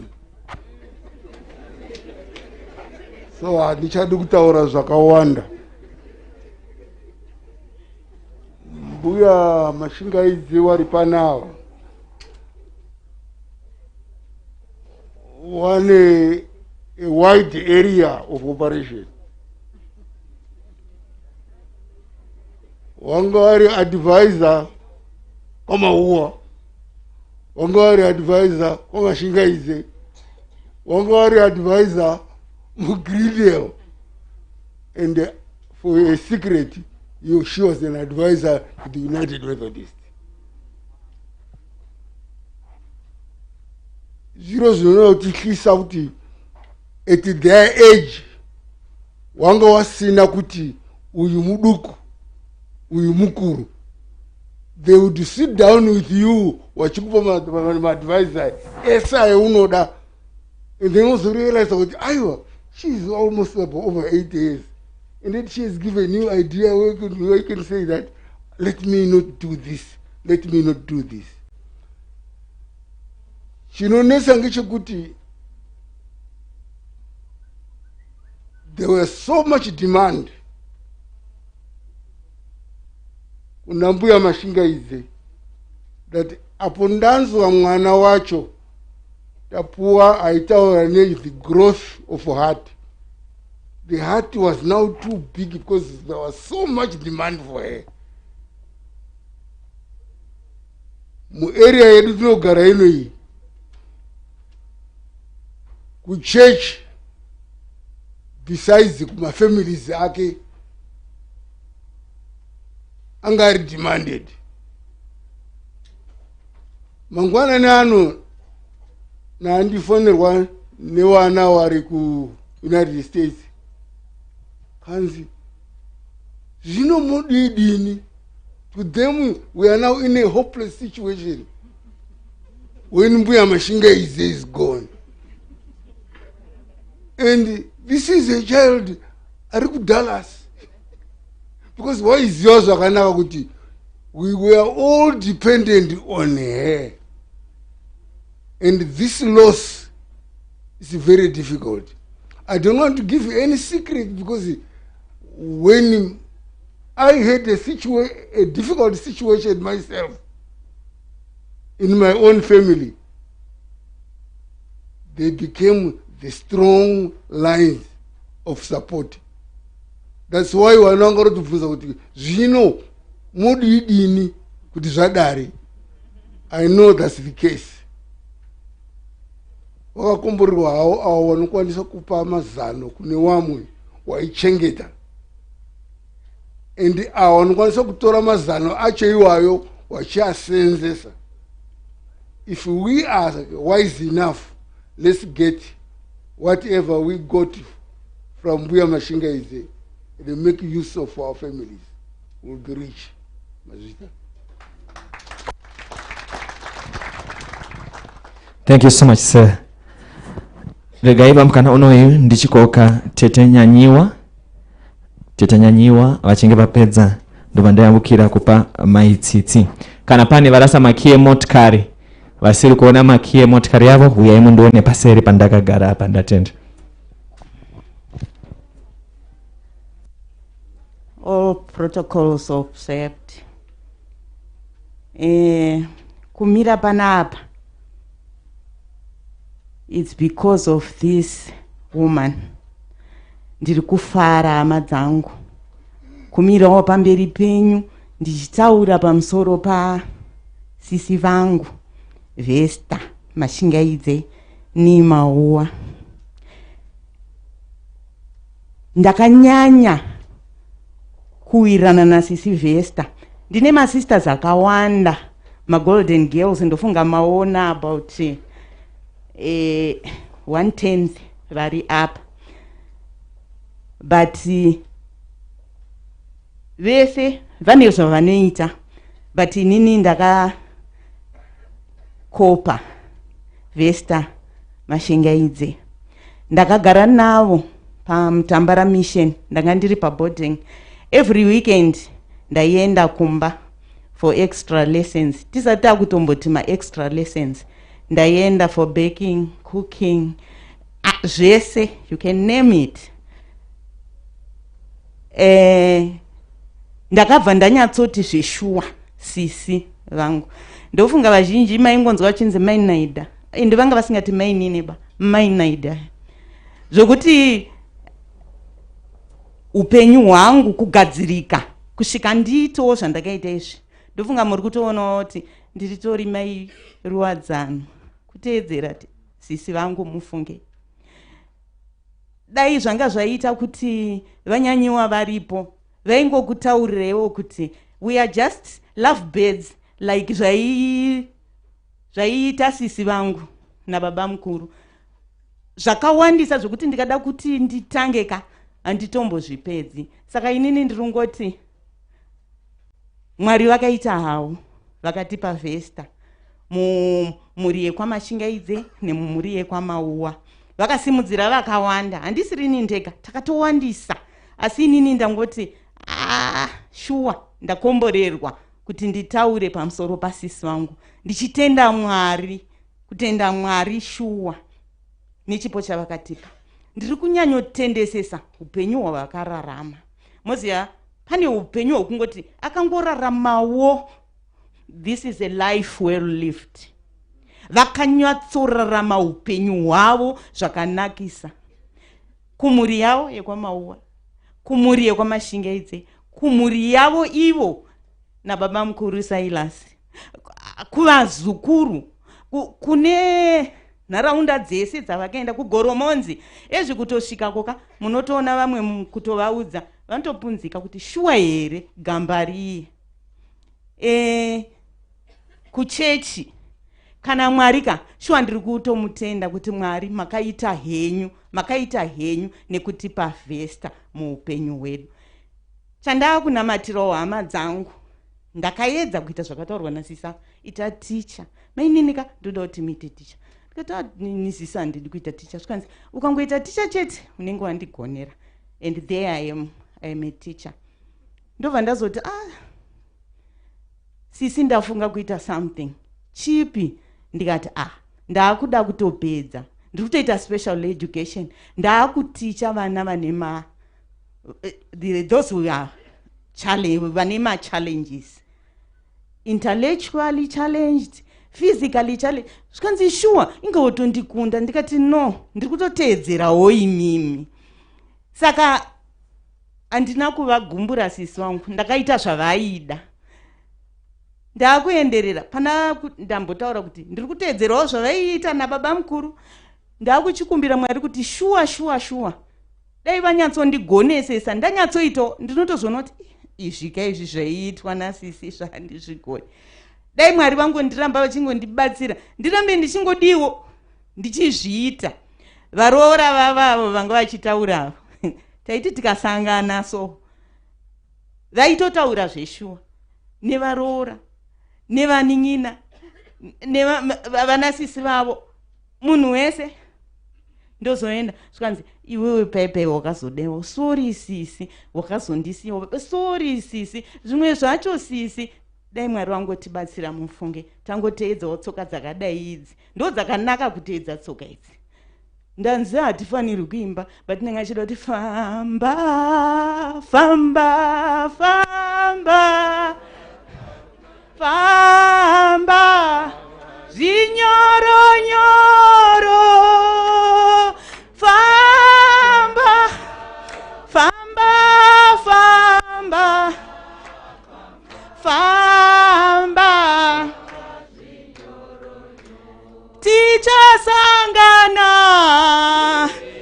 tichasangana kudenga rababa nero para Jesu nekutenda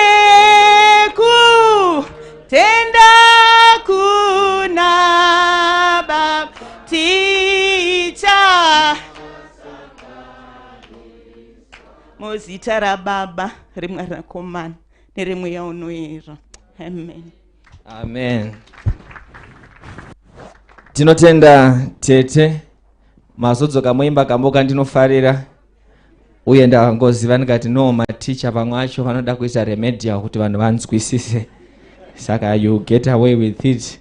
Regai pamukana uyu ndichikumbira maitsitsi vauye kuzotaura muroora maitsitsi vachinge vapedza ndozodaidza vazukuru Lincoln na Joyner.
I'm sorry.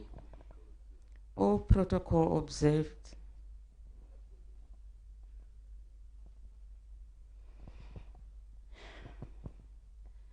Pamsoroi takamira pano ini ndinonzi Chipo uye anonzi Abiba tiri varoora vaMbuya Mashingaidze, Mbuya Vesta Mashingaidze. MC vati two things, either you speak or you sing. But Mbuya was a very stubborn woman. And so we are also very stubborn varoras. And so we will do exactly what we want. And therefore we shall sing first. Because it was our culture. Vaizoti varora vangu huyai. Apa vanenge vakatikunda kuchena ikona zvekutamba. And isusu votitaura kuti do not worry, your time will come. Saka tiri kuda kuti tibatsireiwo, tikuimbirei song national anthem yekwaMashingaidze. Makasimuka to honor Mbuya Vesta. National anthem hymn 169 inonzi hakuna zita kunga Jesu.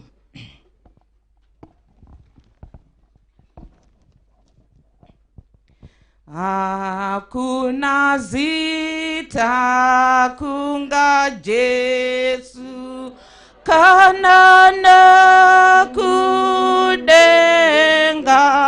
Hakuna rimwe rakadaro zita rampo nesuo tinoda kuimbira Jesu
mazvita nekuimba zvakanaka. Tokumbira ruregerero MC.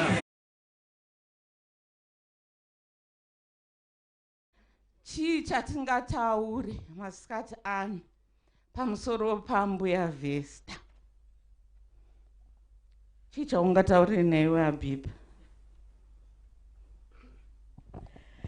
Chinhu chandingataura, mai vedu was the pillar of the family.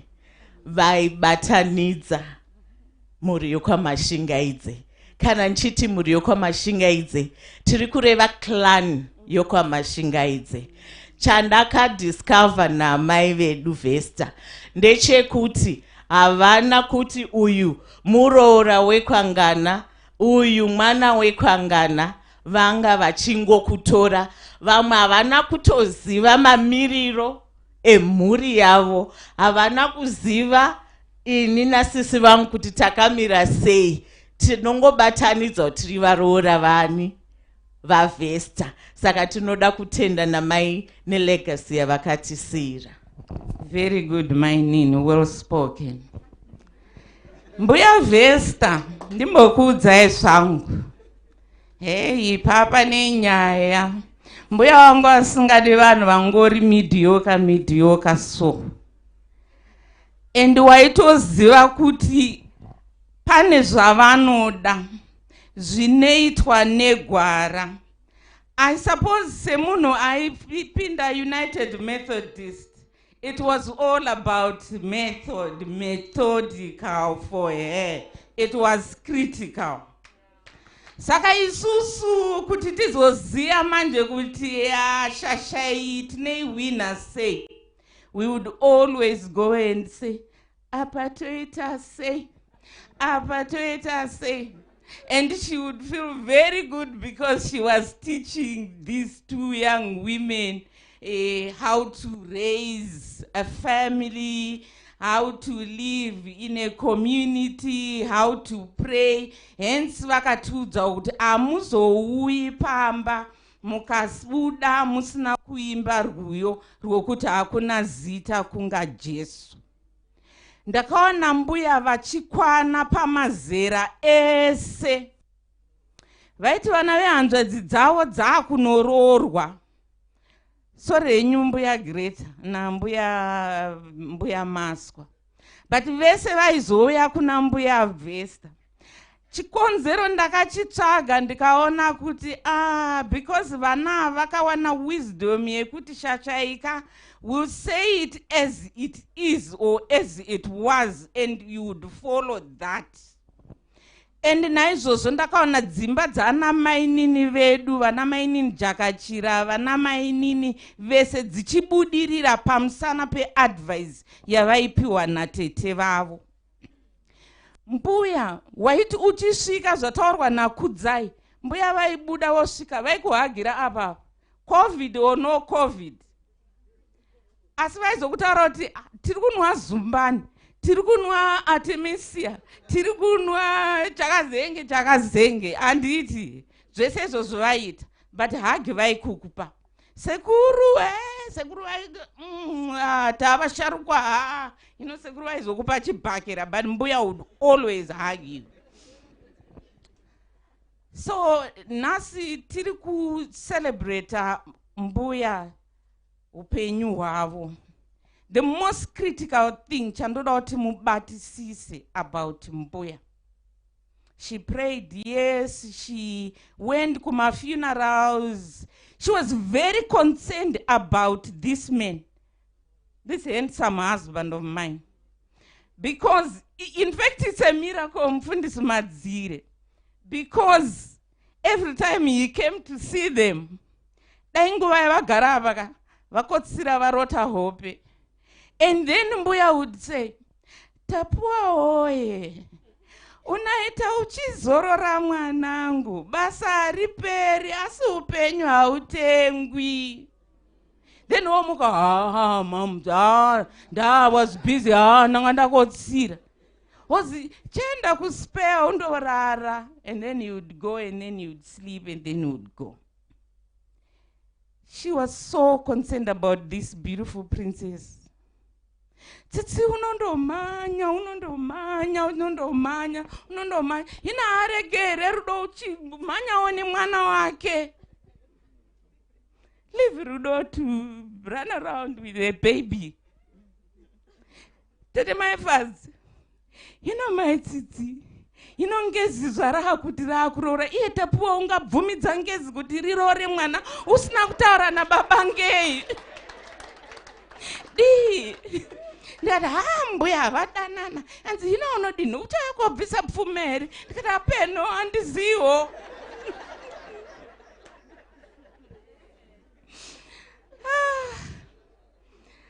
And then, Madam tell one. What can I say? She didn't speak much of you, but she spoke about him. Oliver this, Oliver that, Oliver. In fact, I Oliver. And mkwasha mtasa this, mkwasha. Nepa anga asipo ndato ita away nini. Pa ndonzi ndi mkwasha mtasa. but ndakazondopedzisira ndajairira ndikangoti apa vanoti mukwasha mutasa vanongati ndotiwo chipo murora. It's okay. And then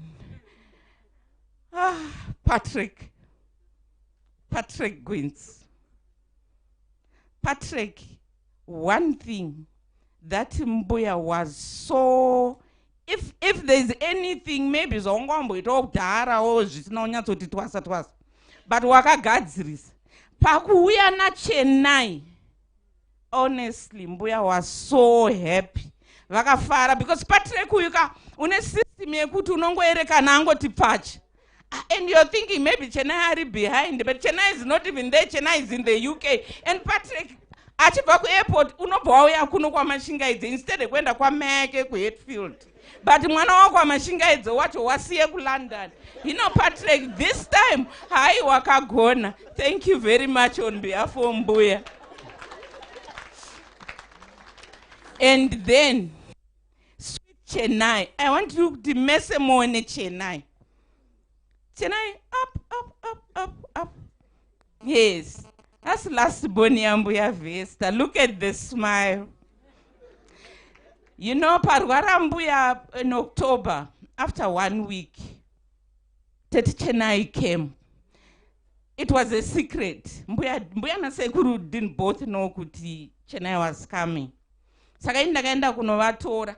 Apa vaira ndakavanyepera kuti ngatisangane Greendale tiite prayer yeThanksgiving because Mbuya wangu wapora. Meanwhile devil wangu watoti vharawo zvedu kuti tifungidzire kuti Mbuya wapora. Handiti. So ndege yakadelaya somewhere kuairport ikoko, saka nguva yenda ndakapromisana neava yakapfuura kwakuenda zvawo kunobata maoko kwawakaenda ndikati it is well and I. So takazosara. It was a good thing actually that these two left because zvakasiya nguva yekuti Sekuru naMbuya vaite focus on their lovely daughter Chennai. So takasvika vakabva vabuda apa because vanongoti motikari ikatenderera apa vobva vatobuda vouya kuzogashira. And they saw Chennai. Honestly, you don't know how happy Mbuya looked that day. Mbuya vakafara na Sekuru vakafara. That week yavakapedza na Chennai vakazomperekedza kuairport the Friday yacho. Vakati kuna chete Chennai iwe izvozvi dai wakudzokera England uchinotaurira mafriends ako kuti ndakaviga mangu di. And we all laughed because we thought ndimbuya vaindotaura zvese. But I guess Mbuya somehow vaizviziva kuti time yavo na Chennai was probably the last time. We thank you Chennai for coming to give Mbuya that pleasure of your presence. Imoskane, Imim.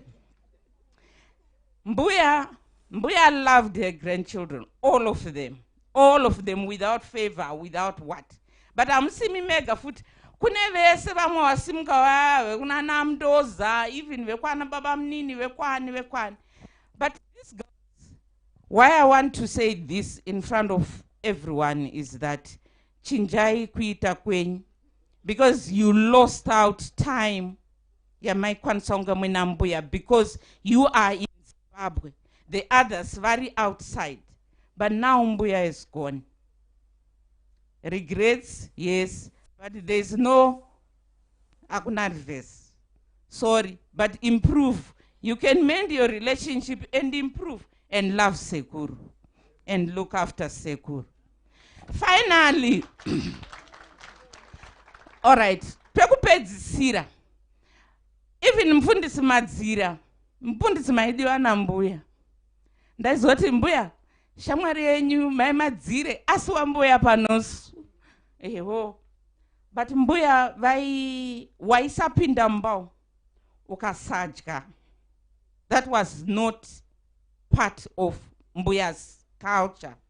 Waidya, wairongedzerwa, maenda kunona vanorwara, maendeswa kurufu, maendeswa kunochata, maitiswa anything that Mbuya felt in her heart kuti ndizvo zvinoda kuitwa, maitiswa izvozvo. Chekupedzisira ndechekuti mbuya vaiziva zvambotaura baba vatsitsi kuti vaiziva kuti sekuru ava vane vana akati uyu mwana wacho mwe wakazoroorwa nawakati asi hazvina kuzita zvakanaka ukazoenda panayo akazoenda zvo and meanwhile you're just saying but vaizokubvunza mubvunzo pamwe rimwe zuva kuti handiti unozauya mainini vaya vekumbare ivo ndevapi vekwamaizaiwana vaya ini ndiri kufunga kuti hino ndapi manje vari kutaurwa I have no idea kuti vari kutaura upi mbuya veve mbuya loved hama dzavo mbuya loved hama dzavo sekuru Denver maishaishira mangu maisadaira foni yavo all the time but mbuya vaizodaira foni sekuru vozotaura natete vavo saka isusu hedu tiri kufara maini nabhiba kuti bhatani remushauno ini ndindatowo Mbuya Mashingaidze tarisaiwo henyu ndiombererei maoko haleluya amen but tiri kuti hedu isusu takadzidziswa kuzoitawo mamisteki kana kusara topunza misha iyi utera hwedu but kudzidziswa takadzidziswa Mwari ngavatibatsire Mwari ngavakukomborerei nekuteerera nekuuya kuzotunganira mazvita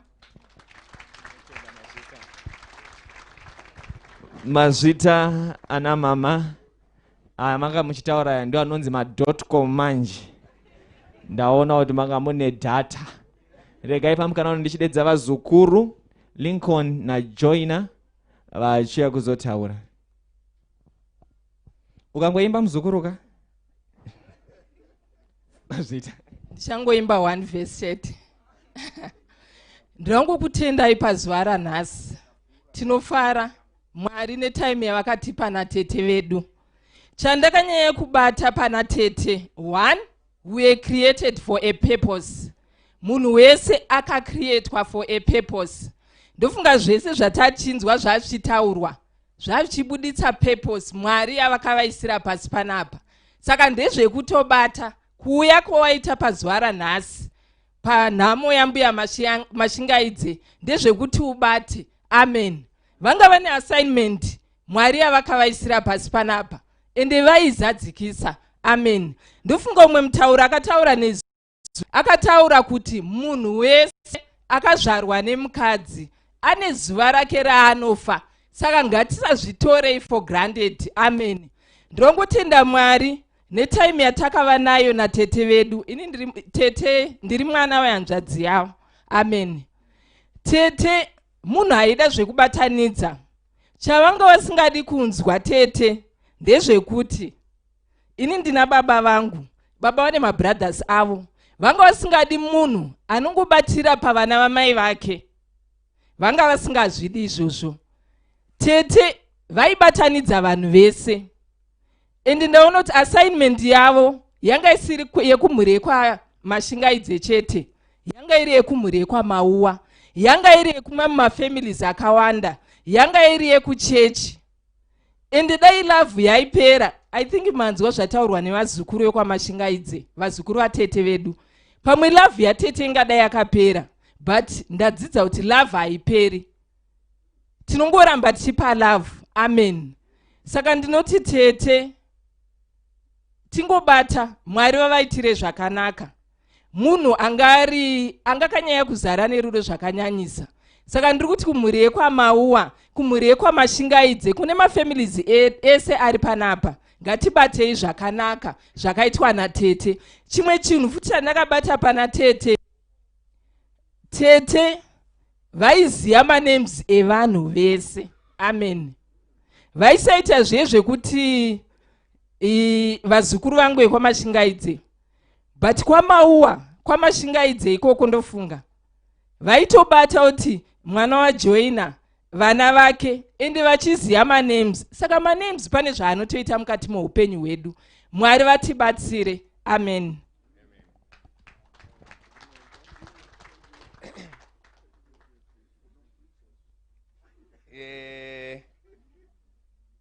MC inini handingati ndiri stubborn but ndinoda kungoti pamusoro iyi pane munhu 1 kana kuti pamusoro Mbuya Vesta, pamusoro vana Mbuya Mashingaidze, pamusoro maitsitsi matora bhutsu dzaMbuya Mashingaidze, pamusoro vana Mbuya Mashingaidze vese vari mukati umu, all protocols observed.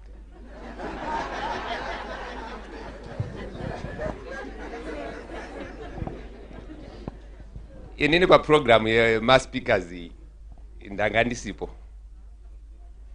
asi hazvina kuita. Ndati MC ndichazoregedza kutaura kurumwe rufu nodhurwa Mbuya Vesta. Ini ndonzi Lincoln Mwandiyambira, mai wangu ihanzvadzi yasekuru Mashingaidze. Mai wangu is late, vainzi Vesta Mashingaidze. Mumhuri iyi yekwaMashingaidze yaMbuya Vesta makabuda vamwe wana Vesta. There is Vesta the second, mine Chennai, and there is now Vesta the third, mine Chido. Right. Chekutanga chendanyanya kusumukira ndaona kuti icho chicho, because hazvibatsiri kuti tingosimuke tichitaura zvambotaura wangu. There is one point yendakaona vamwe vanoti hanzi zvuya hazviwanani, hanzi ndizvo, asi apa zvuya zvakawanana. Mafamilies, regedzai ndimbobvunze sekuru wangu privately mbijani, sekuru pemunorora munonga mwamboita rihesa rekada kuti munongo zvakanaka. Ndandiri kumbobvunza vana sekuru wangu avo vanonga vanomboita marehearsals vasati varoora yekuda kuona vakadzi wakanaka. Mazwa ndichiti pamusoro, ndandiri kuti pamusoro pano vanhu vakwawo vakorore vava, vamwe vacho vana sekuru Kesho vari apa, vana sekuru Jemu, vana sekuru Godhi, vana Mbuya Bhibha vanga vakamira panapa, ndiana mbuya kwawo. Amwe anonetseka mumisha umu ngeakadzi anonga aunzwa imomo. Ino iwo anonga anomboita marehearsals kotsvaka kuti, and ndakaona chimwe chiro, iwo akomana kana kuti ana sekuru angu anenge asikazi kutoroora haatorori, pamwe anenge achikutsvaka akanaka acho. Ariyo akapera kufa asikazi kuroora, ndofunga achikutotsvaka akasvikirwa ngerufu asati amuwana. Takutoda kutoita dambudziko sekuru Munyaradzi vava vakuma 30 something asati awana mukadzi vari kutsvaka.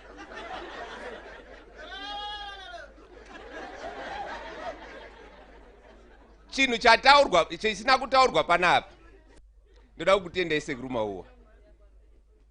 Ndati zvuya zvinowanana, inini handiti zvuya zviwanani, zvinowanana.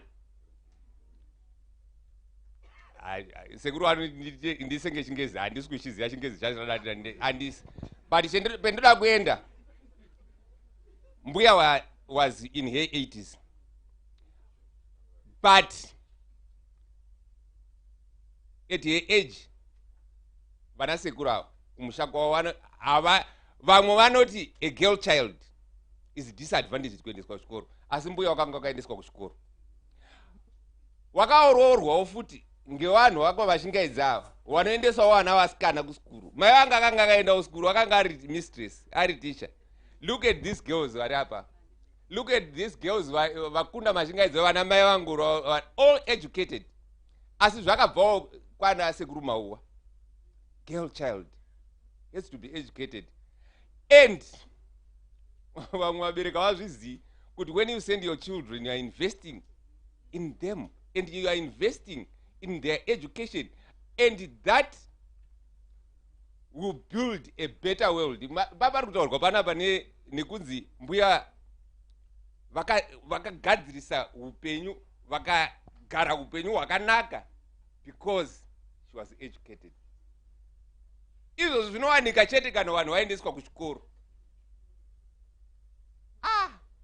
Like I said, ndabvunza vana sekuru, ipo munombonga muchiroora, munonga mamboita rehearsal here kuti mukadzi uyu uchazogara zvakanaka kana kuti chii chinonga chichiitika. Mbuya Vesta vamwe vanga vari kuti vanga vakazodaiwa chichini. She was intelligent. Muri kungotadza kutaura kuti she was intelligent. Munhu anoziva birth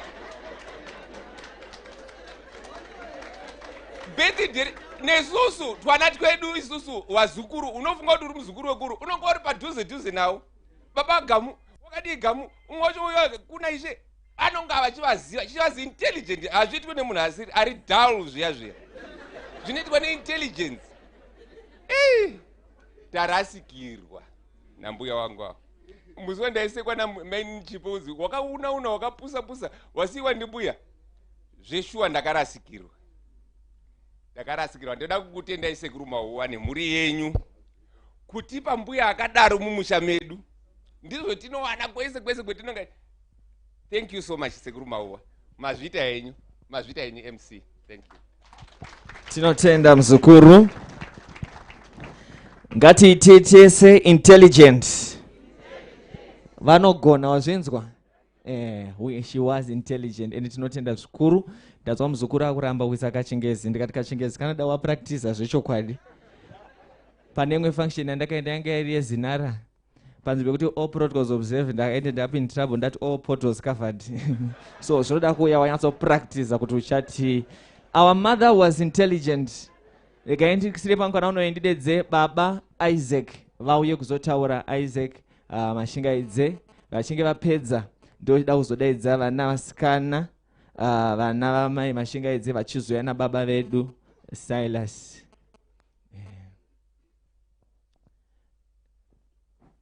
Baba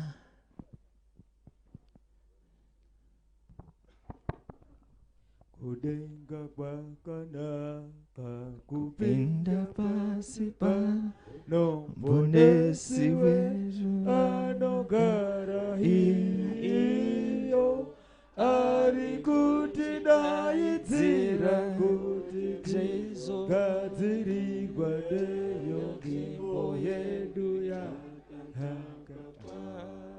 Oh, tizoona mbonesi chingamidza tizoka naye nekusinga tanokunda tizoona mbonesi chingamidza tizotonga naye nekusinga Maliti noticing all protocols. Ndaitaka ndapedza. Unfortunately ina nazo ndikutaura. Ndaruta kutosimuka kuti ndauza Isaac Mashingaidze ndini. Now the only saving grace is I was a school teacher, so I can stand in front of people without any notice and say any nonsense I want to say.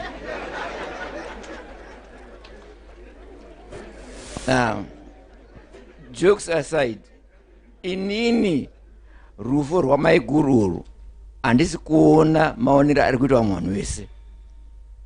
Rwakandibata inini zvekuti ndizive kuti Mwari une chekuita nesu. And Mwari can do anything at any time. Hapana preparation. Munoona vachenda kugym kusida kunde health yangu ite sei. Mwari akangada unoswera uri kugym udzokovhofa. Apo ndakataurirwa kuma 5:30 ndakaramba kuti ndiwashaya kuramba ndikatopawadze my phone kuti zviri kuzi kudini kwapo wakati ndizigona kuchema pafoni kuti ichinyi zvakandirwadza zvakandipangidza kuti magari takaita isi zvitakaita izvi takatofa chasara basi kusvika nguva yacho kuti chifa and haina notice ba you can die at any time. Munoti imemi apo wakaendawo wachizi one problem kana mwoyo uri kukuraga pane zvinorwadza zvekuti unocomplaina kumadhokita changu chiri woita matest and uzati wozviona asi waumuya hauna kumbooneka kuti uri kurwadza kana kuti sei uri kukura kana kuita sei kwakundosvika kwakudini kwakuzooneka wandeka kwakufa kufa uko waita uku wasiya a very big gap in the family inoda kuzadziswa. It's a challenge now kuti who is going to take over. unfortunately wadzimai vangu vataurawo panapa, saka zvimwe zvinhu ndinofanira kutaura futi zvakutaura navadzimai vangu. Ini ndini baba varati washo manje, ngoti taiti wana wangu ngatibva kuEngland munosvikira kunamba 23 Chaplin Road moti tauya, mukatodaro masvika kwaMashingaidze mapedza nazvo. Iwo namukoma waizvi accept kuti ndiwo wari responsible. Maikuru awa wanga wakaroorwa nemurume wakanaka. Haungaziba enda ucheke makabichi umwe upe wanhu, uende kucheka makabichi akadhigwa nababa, baba onyarara zvake chinchi. Asi baba wainyarara ngekuti wanga wakanaka, waipa room kunani, kuna maikuru kuti waiti izvo wanoda. And for sure wanga usingaendi kwa maikuru usingabikirwi, hazviiti kana zvaita se hazviiti. And hauyi kumba kwenyu asina kwaakabata maoko. Saka zvinhu izvi tofanira kuzvikopa, tichiitewo izvozvo.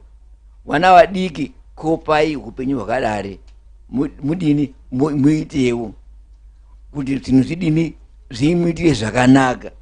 Ndopano zvoya manje debate manje rekuti reri upenyu nandi kune two theories ndalotanga zvimwe zvisina basa handiti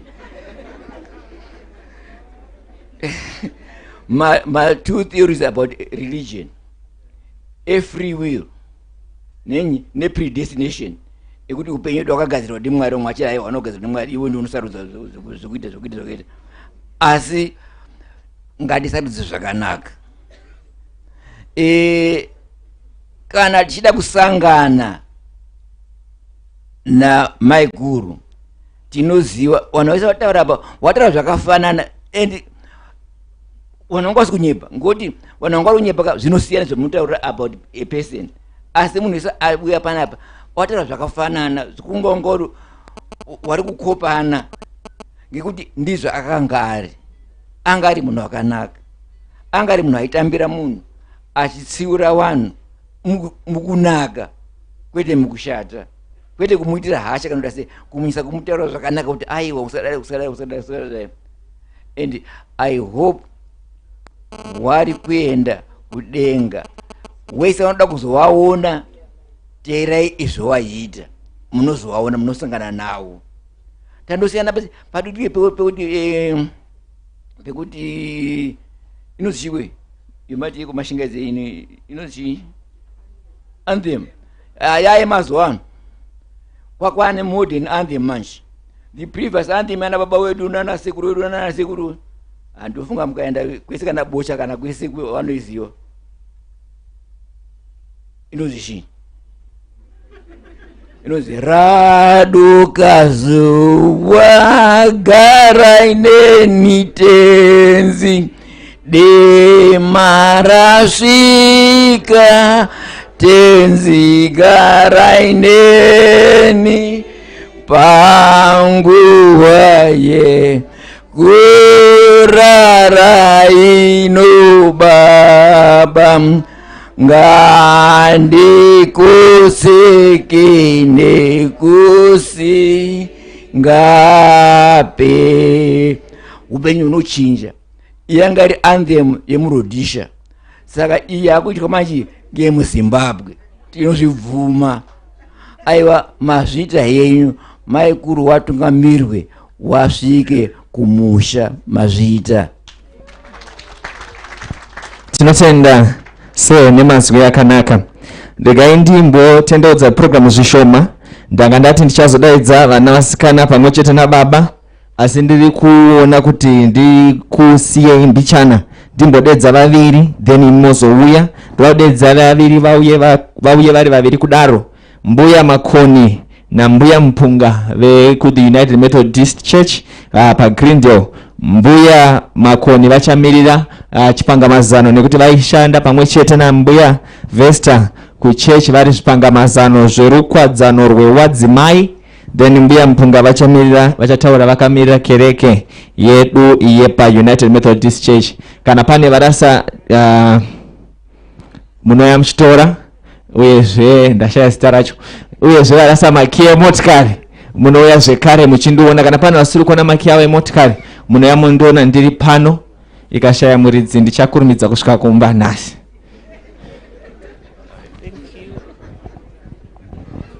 Pamusoro iyi wanoremekedzwa wese, pamusoro iyi Mbuya Mashingaidze, pamusoro iyi chechi yeGreendale, ruwadzano we tarasikirwa. Mbuya Mashingaidze ndiri kutaura zvishoma shoma kubva patakatanga kushanda tese. Mbuya Mashingaidze wanga wakarongeka. Mbuya Mashingaidze wanga wasingadi kugumbura munhu. Wakatiunganidza tiri 4 maadvisors, iwo ndiwo wanga wari head. Zvikanzi wasikana uyai tisangane Saturday pachechi apa. Tikasangana Saturday, zvikanzi zvandiroda kuti tikurukure nezvazvo ndezvekuti munhu haangotsiurwi pese pese. Munhu haatsiurwi semwana mudiki. Akasiyana nemwana wechikoro wokuti ukamurowa makuseni wasvika kuchikoro anongoti good morning madam, akafara nekuti anoziva kuti ndakatsiurwa naticha. Zvino tikadaro vasikana ava wanotitsamwira zvegore rese kana kusatozouya kuchechi. Saka anga ari munhu aititi pese patinenge tanzwa programu yabva kuna mai wedu avo, waiti wasikana uyai pane nyaya iripo, toda kuona kuti toifambisa sei. Togara pasi totaurirana kuti toatsiura sei waruda kutsiurwa. Kana zvarema zvikanzi vasikana nyaya iyi hatiigoni, handei kuna mufundisi, yozouya ina chiremerera chemufundisi, kuti mufundisi wakazonge wati tawagona. Saka zvakatiita kuti nesuwo maadvisors madiki takabva tatanga kuteedza zvawanga watirayira. Mbuya Mashingaidze wanga wasingagumiri pekurayira zvekuchechi chete. Taizoti tikafamba taifamba tiri 4 kana 3, tikapinda mudzimba dzevanhu tikanga tabuda zvonzo vasikana ngatirongei paprogremu yedu, kumboti vasikana tovadzidzisa kutsvaira mumba, totaura iri jekerere kwete kutaurira munhu. Ndo uno waMbuya Mashingaidze. Kana dai kuri kunamata wakati munhu namata, akati handigoni, zvonzi vasikana uyai timbogara pasi titaurirane tiri 3 kuti tovadzidzisa sei kuti munhu akangosumuka akati baba wedu uri kudenga atopedza nazvo, anamata. Munhu haafanirwi kuramba kunamata, munhu haafanirwi kuramba chigaro. Pachechi pedu vasikana wangu vanozvizivawo. Zvikanzi uri kuda kuti uite chair, paibuda nyaya munenge muchadaidza mapurisa. Saka asi Mbuya Mashingaidze waiti ngatitange tawadzidzisa kuti hapana zvinonetsa. Ukaramba pachechi warambira Mwari. Takaona yanyore kungoti ndiwe chair, woti ndinongozozvigona here asikana, zvikanzi waripo wabatsiri. Mbuya Mashingaidze wanga wachitaridzika very young. Nezuro taitotaura nevamwe wedu tikati imi ndogorera wakabarwa. Waingoti wasikana muri wafana imi, wasingadi kutaura makore avo. Saka takazoona kuti she was over 80 nekachenero kacho nemachengetera awaita. Wanga waine rudo asikana zvokuti Greendale vasikana vachidiki kana musina kumbobata Mbuya Mashingaidze wachichengeta baba mukuru wangu ava, you are lost. Ngatizodzidza kudzidza pamuonde kuti ukanga waane mashizha mvura yakuda kunaya. Saka vasikana tarasikirwa paGreendale. Mufundisi Madzire, tinokutendai. Mune zvimwe zvawaizoti ini ndakabata pakataurwa namufundisi Madzire. Vasikana, uyai titeedzere. Kwakutoteedzera. Wanga ari munhu zvedu, anga ari intelligent, anga asingadi kugumburana nemunhu, asi anga akarongerwa, aiziva kuti nyaya iyi inoprezentwa sei. Wechidiki ukamuti wakapfeka mini, hanze mai anokutukai mukatobuda chechi murimi. Saka uyai tigare pasi tonoti toiprezenta sei nyaya iyi. Togara pasi zvikanzi aiwa inotoda kutsvagira mumwe munhu anobva samoya anouya kuzotaura kungwara kwakaita Mbuya Mashingaidze. Ini ndinoti Vesta kurwadzano kweduka akanga asingadi munhu anodaidzwa nezita rekumurume wake. Nhingi ndinhingi, kudenga ndo mazita ariko. Vesta, zorora murugare nemunyasha dzaMwari. Amen.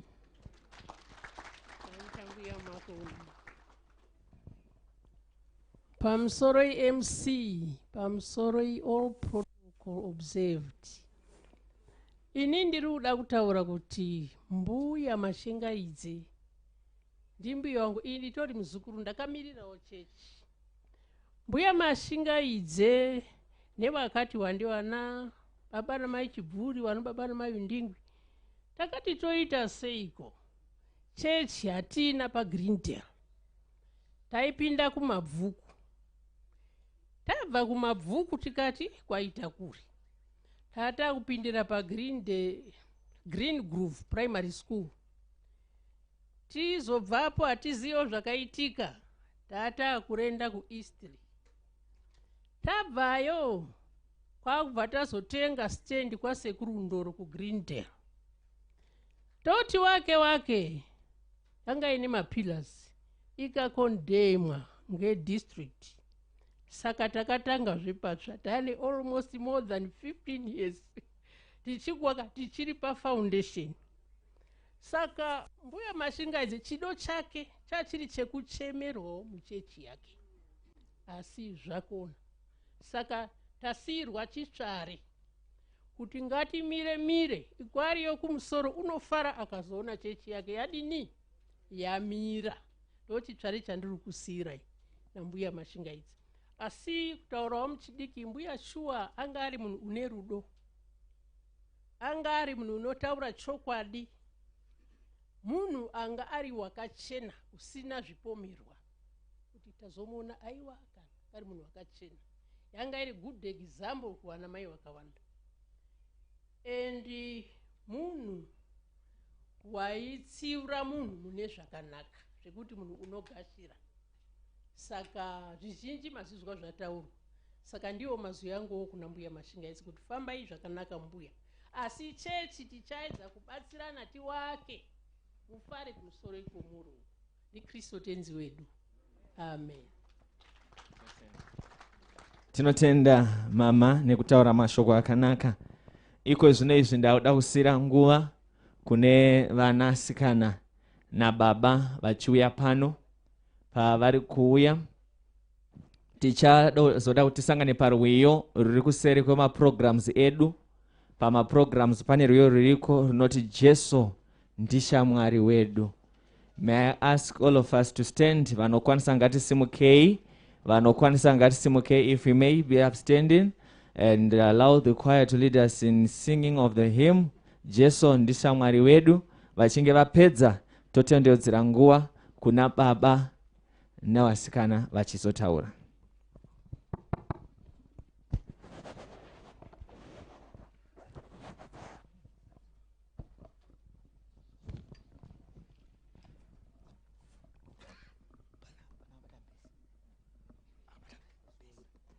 Jesu ndishamwari wedu, mutakuri wakanaka, tinokomborerwa kwaye, wadikanitine hama yakadai mambo kuti tichimukumbire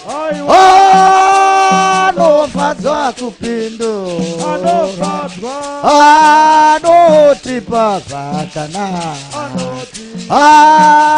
tichazoshaichiro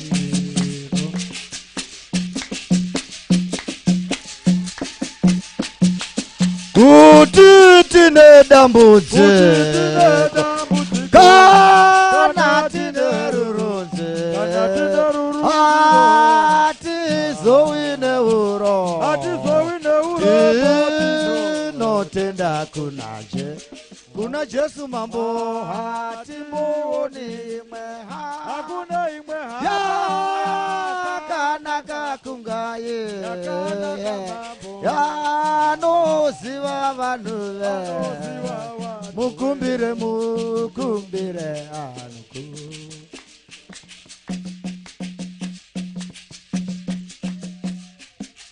kuti tisisinesi rekuita basa re Jesu anotibatsira anotipa simba rake mambo kana kuti tanyatu tinonyararidzwa ndiye Jesu ndishamwari wedu rudo rwake kuti tisisine simba rekuita basa re Jesu anotibatsira anotipa simba rake mambo kana kuti tanyatu tinonyararidzwa ndiye Jesu ndishamwari we rudo yera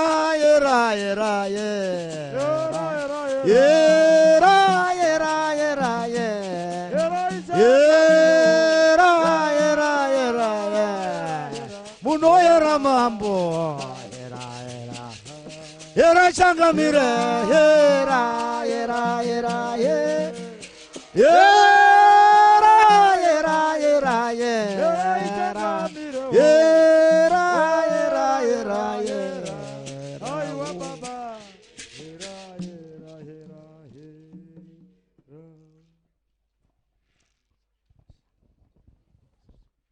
mazvita masimba edenga mazvita nekuti tungamira muimbi zvakanaka vaindipe nguva kune vasikana nababa vedu Silas Mashingaidze.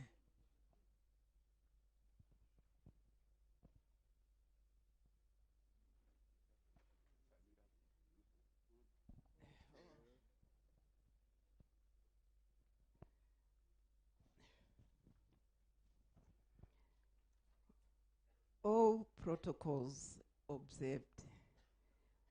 Zvizhinji zvataurwa. Ndoda kungokusiyirai a few things that you didn't know about Mai in 1962. Because of qualities here leadership yangaina Mai, we grew up at a mission school, Kwamtambara. Mai was chosen nema missionaries to go to United States. Wakaenda, and she was pregnant. Guess who was she pregnant with at Chatauri? She always spoke about her trip. Kuti ku America, I was even interviewed on national TV because of her qualities. She was talking and advertising about the church and missionary work. It was Rhodesia then, now Zimbabwe. Chechipiri, Mai used to be chosen kwetaikura kwa Mtambara, kwaitwa school assemblies, and she would speak to many people. She had a gift of speaking. She used to say, variety is the spice of life. And many students would come to me, Tsitsi, Mamoko, well spoken. Variety is the spice of life. If there is one thing that you can remember Mbuya with, remember that variety is the spice of life. The third thing, before the last thing, is mai waigara mataurirwa zvokuti vaipa. Vaigara vakati tsitsiwe kupa kuturuka. Kuturika nerimwe zuva uchazoturura. If you can take a lesson from Mbuya, remember kupa kuturuka. Turika nerimwe zuva muchazoturura. Ngatipanane. Birthday rao rari musi 25 March mugore rino iri. As a family tatine a culture yekuti kana riri birthday ramai tinosangana and have dinner together tichicelebrate. Kana riri rababa taisanganawo futi. This year we had planned a meal with Mai, but because ndopakabva pangotanga lockdown and we couldn't meet. I remember ndichiuya pano. Inini I was also fortunate kuti ndaigara padhuze nema parents. So I used to come often. I remember one day ndauya, Mai handed me a hymn book. An engraved hymn book. Because this is my birthday gift to you. She did hymn books for each and every child. Yakanyorwa mazita edu. But what was surprising is, yawendi ndapa Chipo, because Chipo is always traveling to South Africa.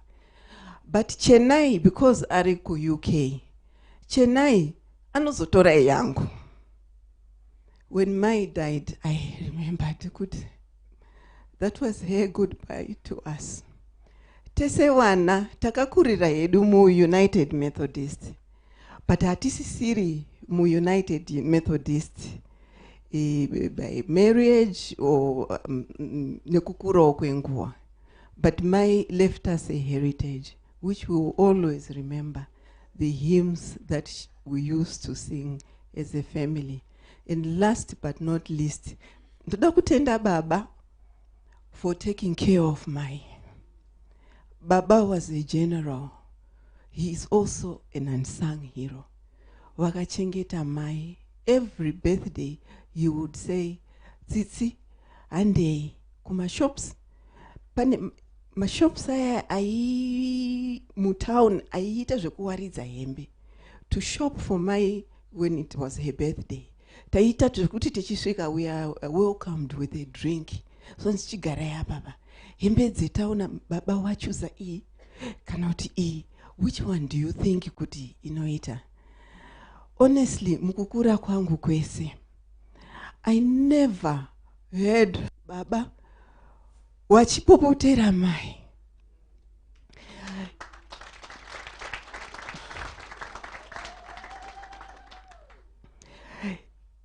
He modeled what family life should be like. I took marriage for granted because of kukura kwendakandaita. Ndaingoti zvinhu zvese mutserendende because of how Baba and Mai were like. Baba, ndoda kukutendai. Mwari wakukomborerei nekuchengeta kwemakaita mudzimai wenyu. Amen.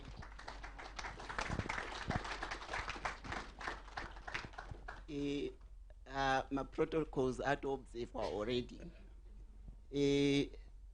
I'm lost for words. Mai was somebody who led by example. She would talk to us. Ukakanganisa zisoro waita puwa. Right okutsiura rega. But she always led by example. So kuti tiri kwa Mtambara kwaiuya hama dzichigara pamba tichimbobwekana ndizvo. Katano yeye ikwachaya miti auya futi. Tichitabwekana ndizvo. Nyamba, she's setting an example for us. because vaiuya vachiitwa welcomed, voenda vorongedzerwa. Zvese zviri kutaurwa nevanhu, zvimwe zvacho unotozofunga kuti I think sometimes I was taking these things for granted as a child, nokuti takangogara tichizviona tichingofunga kuti ndo zviri normal. Nyamba mai kana intelligence iya yataurwa kwatatakarorwa isusu vaitoziva kuti vaitoziva mazita ana tete ana baba mnini kwatakarorwa, let alone yes vese vekwamauwa vekwamashingaidze, but kuziva mazita nema I think yes I agree with you Lincoln kuti mai was very intelligent. She was. Ndani tichitoda kuita reiterate zvataurwa natsitsi zvakataurwa futi naEv Romaneru kuti isusu kukura kwedu kwatakaita kusvikira tazororwa tabva mumba, we never saw mai nababa arguing. It's not that they didn't,